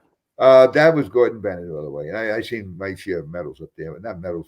That was a big medal thing up there, but good rescues. I mean, I saw good, and that was I was. Dude, when you got two guys holding on to the ladder on either side of the rail, no so a railing guy on could the go s- out there no railing and on the then side of get it? somebody else. Think about the fate you That's got. Steve's right here. Bing, bing, bing, bing, And bing, the thing is balls. sideways, and the ladder's only this wide. And this guy's like 240 pounds, right? So all right, where we going now here with this? Now, I yak along here, huh? Those are some Yeah. big cojones right We got there. a lot of bro. stories out of you. We got a lot of stories out of you. We got one more story for you from you, and then we'll do the old school tip. I got what the fuck I got out of me. We're gonna have to get you back. I mean, what are we gonna do? Yeah, I'm good with that. All right, old school tip. Let me do that. That's the longie because I want to give Danny. I gave those shots there, to Danny. Oh, so you want to do the old skills tip now? Yeah, because I want to. The reason I'm saying that is that you had all the chief departments and you had the chief operator. All these people with tip of the days, and then how many times? How many freaking tips you got? Right. We want What I want to show that picture, Gons, of that's what I want to do. That's why I wanted to do this. But I had no tips. I got maybe a scolding. The very end with the group shot. Yeah, with the there. Okay, now that's 2869, probably 5 years ago. But you could take this picture here. You could put it in the Bronx, put it in Brooklyn, Queens, any place. You could put it in Boston. You could put it in fucking Chicago. This is your today's fireman. That's all I'm showing. I'm not saying it's because of my guys. I'm trying to show it this way, but mainly with the guys here. All right. We're old school. Everybody talks about us like World War II Marines. But you guys and you two guys here, right there. I'm looking at you, right? The guys in bunking gear, right? Let's put it this way. 9/11, right? Most of the guys in 9/11 were not warrior guys. And you all fucking went in. There was companies out there in Queens and Staten Island, no-name companies. They went in, everybody, right? Then you go, I think what Chief Lee was talking about a month ago about the job in the Bronx. Yeah. Mm-hmm. All right. If there's a radio transmission, the guys out there with Salty World, wherever you are, right? You can look it up in YouTube. It's about a little over an hour of the radio transmission of that box, that Bronx box. And you want to talk about a dispatcher. It was like going to a rubbish fire. But that was panic coming in. There was a delay in the first new truck, second new truck come in. I think it was 33 truck. And they called out that, they got numerous, 1045s and infants. And at the same time, the dispatcher is going apartment 7J, apartment 11A, apartment. He's knocking things off like it's, he must have knocked off 10 or 15 apartments. The company's coming in knowing now, when you get like, there was the first engine came around, said we got smoke, second engine come around, said we got a job. That means as you're going in, everything comes up. Then you got 33 trucks saying we got numerous and we got everything comes. Then you got the guy saying we got this apartment, that. You're talking about way up here. Every one of those transmissions was like I'm talking to you right now, like nothing. Cool, calm, and collective. That's professionalism at its best, right? Then a lot of people don't know this. Those guys went up there.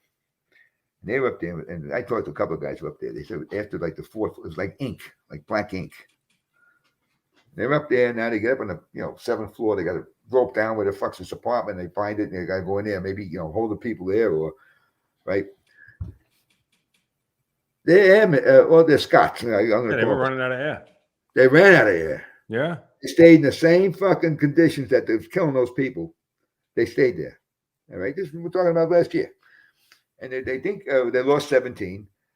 I think there was 39 people that were critical. Altogether about 90 people they saved. Yeah, no doubt. Yeah. So then let's go now. A couple of months ago, those fucking kids up there with the roof rope. And I'm very. Yeah, that was some job, man. That was some. Let me tell you something. We lost guys in my firehouse at the roof rope. Jerry Frisbee was at my house Wednesday.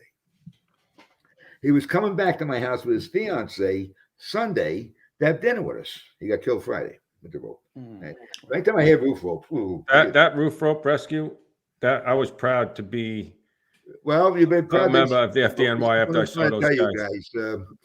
They're out there. They're out there. Oh no! Well, they went out like squirrels. Those guys Well, there was no everyone. I think looking they at had them, three I'm guys, looking 3 or at 4 guys. the second guy that came out, and not supposed to use a rope twice. They used that rope twice. He was on it, and he stayed on it. And I'm saying, fuck. Then he's climbing up like a little monkey there, and I said, grabs. And now I'm thinking, now this rope lost his tinsel smell. He grabs her. I don't know if the kid's out there. I don't even know your name, kid. The little guy. If you're out there and you're looking at this, I'm an old timer. You're my hero. That's who the fuck you are. Wow. Now that's 20 stories up. This is not no cool. I'm doubt. gonna get Jim, hurt. you said it before. Most of the best rescues are almost always done. Yeah. Not totally exact to the operations that we you know what I'm saying? You have to adapt and overcome. And listen, those guys. What I'm trying to make my point here with you guys, and the other 2 guys that came out too. You're my heroes too. You got the heart. The 2-3 jobs we just talked about, 9/11 and and you got the balls. But somebody said this about a month ago. Somebody, I think he was from California, right? The fucking phones. Now I'm not saying every firehouse, right? Keep those phones out of the fucking kitchen. The reason why I say that, if you like a bunch of teenagers. Again, I'm not saying every firehouse, but I'm talking to Chicago, Philly, Baltimore, all the other companies too, right? You're gonna lose the culture. You got the balls, you got the heart. We don't want to lose that culture, and that's where you lose it. And that stupid thing, right? So, you senior men out there, if my tip of the day, if we got a lot of kids coming in there, they're doing this. No, I like it. Get outside, not in the kitchen. That's where things are settled. That's where you only have a problem, any problem, it's settled, right? So, I like it. Yeah. And the other thing I want to, I don't know where we're at now. The shout out there was Danny Finnegan there. He's still in the hospital right now. He went to 2 fucking major operations to best.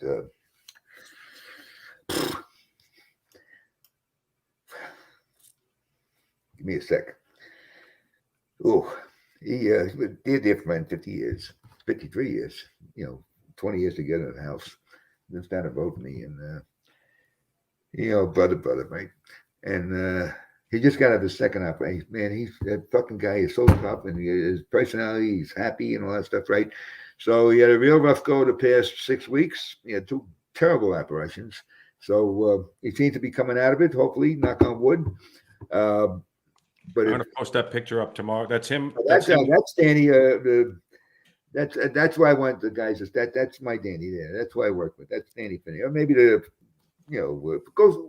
the rig. He's got the hook. Is he got the hook there? Yeah, that's the hook. Yeah. He's got no gloves on. No, I got no gloves. No, that's okay. That's okay. Get on a more of a light side. Guys, I go to when we're all sitting on a rig. Where you thought I was from Hollywood. That thing. Right? He thought I was from Hollywood. Okay. Now, hey, Cobes. You Yeah. think your brother would have, liked our attire there? Probably not. Shit. I don't think we would have made it too much with him. Huh? Is that Mojica? Is that Mojica there? No, that's these guys. No. On Now, the right. guy on the left. I give you something. On the The guy on the left. The guy on the left there, that over my right shoulder. My first run of the day. He was in the engine. That's Jimmy Mallon. Still doing good down in Texas. He's with me. My first run. My last run of the day. We had 2 jobs. November 5th, 1990. He was my chauffeur. I was the OV. No 20 shit. years. First run, last run. Yeah. So, but that's Danny, the guy almost to the right there. With his legs crossed. That's what this is all about. Danny, tough man and good spirits. And there's a lot of people out there tonight. Say a little prayer for him that he keeps on going. All right, because he had a rough go. All right. Good stuff, brother. We All will. right. Stuff. Okay. All right, Jim. Hang Jimmy, loose. good We're stuff. gonna Hang sign loose. out, and then we'll talk to you. Don't hang up. We'll talk to you after the show. Don't hang up. Don't hang up. All I'm right. sorry I did the majority and all that shit, but No, you did great. I just Gonzo, in my head here, that's great. Let's do the old school tip of the day, sponsored by Dragon Hooks, right? Old school tip of the day. Yes, Dragon Hook, stand by. Dragon Hook Sport Fishing is an all-inclusive, family-friendly fishing charter specializing in walleye, catfish, and steelhead fishing on Lake Erie near Cleveland, Ohio. Owned by Josh Myers, a full-time fireman and licensed U.S. Coast Guard, he brings over 20 years' experience fishing the area and is a supporter and sponsor of Walleye for Wounded Heroes that provides Purple Heart recipients as well as all first responders injured in the line of duty 3 days of all-inclusive lodging and fishing each year. Check us out on Facebook at Dragon Hook Sports Fishing or online at dragonhooksportsfishing.com. Mention the Gettin' Salty ad and receive 15% off your personal charter. And we also have one more. We have the, excuse me, the first responder health and safety tip for tonight. Old school tip. Here we go. The First Responders Center for Excellence is a not-for-profit organization dedicated to protecting the lives and livelihoods of first responders. Their education and research initiatives aim to bring greater awareness and understanding to the challenges to the health, safety, and well-being of firefighters, EMS personnel, and other first responders, too. They are an affiliate of the National Fallen Firefighter Foundation. And here's one of my favorites. The old school health and safety tip for tonight is wash your hands after you return from a fire or EMS alarm before using the bathroom. Firefighters have a much higher risk of testicular cancer than non-firefighters. Preventing direct contact with dirty hands is one way to minimize this risk. So keep your dirty hands off your junk. That's what I'm just going to say that. Keep your dirty hands off your junk. All right, Jimmy, I really enjoyed the show. Yeah, I was laughing. Laughing and just hardcore without being hardcore, if that makes sense. Like just a fireman's fireman, really, is what you are, I Jimmy. appreciate that. Yeah, I appreciate you coming on the show. I enjoyed it from start to finish. And we'll keep your number close to do a call to the bullpen, right, Ruff? Yeah, I like it. I think we could definitely do it. Right. We got in 10 years. It's 10 more years off him at least. Yeah, at least. We'll get it. We got a lot of stories. I'll have to slip something out of it. I got to give me a little notice. I got to stop. We'll get dig them up. We'll set it up. All right, so we will be in Harrisburg, booth 436 this weekend, going down there Thursday, Friday, Saturday, May 19th, 20th, 2023. The keynote speaker is going to be Deputy Chief Danny Sheridan. So come on down to the 51st Annual Fire Expo, Friday and Saturday, and come see the keynote speaker, Danny Sheridan. And we will then be in New York State, June 14th through the 17th for the 117th Annual up in Syracuse. Come see me and Ruffy then, too. Guys, do a good job, Ruff. Nice job. Great guest grabbing this guy, this fellow over here. He's from Harlem. Harlem guy. Harlem. Don't forget we got our closing remarks. All right, do the closing remarks, Gonzo, and then we'll take it out. 10-4. Well, thank you first and foremost for tuning in to another episode of the Gettin' Salty Experience. Think we're out of good content? Ha! Far from it. If you want to find us on the audio side, you can do so on all the players. We're available on, yes, I said that correctly, all the players. Spotify, Apple, wherever you get your podcasts. That's where we are. And if you're here tonight, congratulations. You found us on the Gettin' Salty Experience, which if you're not already subscribed, please do so. It's free, costs you nothing. You can also like and share, which also costs you nothing and helps us grow the audience of the show. You can also find us on social media if you so please. Of course, we're on Instagram where Lou posts great FDNY content from yesteryear. We're also on TikTok. Tangumus Prime is on top of that. And we're also on LinkedIn too, where yours truly, Mike McBob Cologne, is on top of things on that front. Head on over to GettinSaltyApparel.com, by the way, for all kinds of great merchandise, apparel, and accessories. There is the Super Chat, too. We thank each and every one of you for your support. You can open up your wallet and donate an amount of your choosing during the program. After all, you guys, yes, you guys are our number one sponsors. Super thanks as well. If you missed the show live, you can show support through that means. If you still wish to open up your wallet, the super thanks is basically a thank you after the fact for another great episode of ours. The Facebook fan page is in existence too, now over 60,000 strong and continuing to grow. It's not created by us at the Gettin' Salty Experience, but it is nevertheless a great way to connect with firefighters from all over and fans of the show alike. If you want to advertise with the Gettin' Salty Experience, send your information on over to gettinsaltyads@gmail.com. And if you have any questions or have a guest suggestion, please send them to gettinsaltyexperience@gmail.com with the necessary contact information. And finally, If you have content for anything else, please send them to koobspodcast@gmail.com. Of course, that's Kevin Kubler's secondary email. And that's where you could send things like rig photos, firehouse kitchen tables, fire videos, helmet cam videos, tattoos, mustache photos, and yes, photos for the unofficial Hot Old Ladies contest that we may or may not be holding, allegedly. Thanks once again for tuning in to the Gettin' Salty experience. Well said. All right, guys. Also, don't forget to share in the comments and let us know how many guys were watching at your table tonight. And we will not see you Thursday. We'll see you the following Monday. Until then, Mr. McGinnis, thank you very much. Rookie, Gons, Thanks for what you do, guys. Yeah, you do it. It's nice. Yeah. Thank you, Jimmy. Sure. Hey, Don, thanks for today, brother. Hey, no problem. Thank you. See you at the big one, everybody. All right, guys. Have a good night.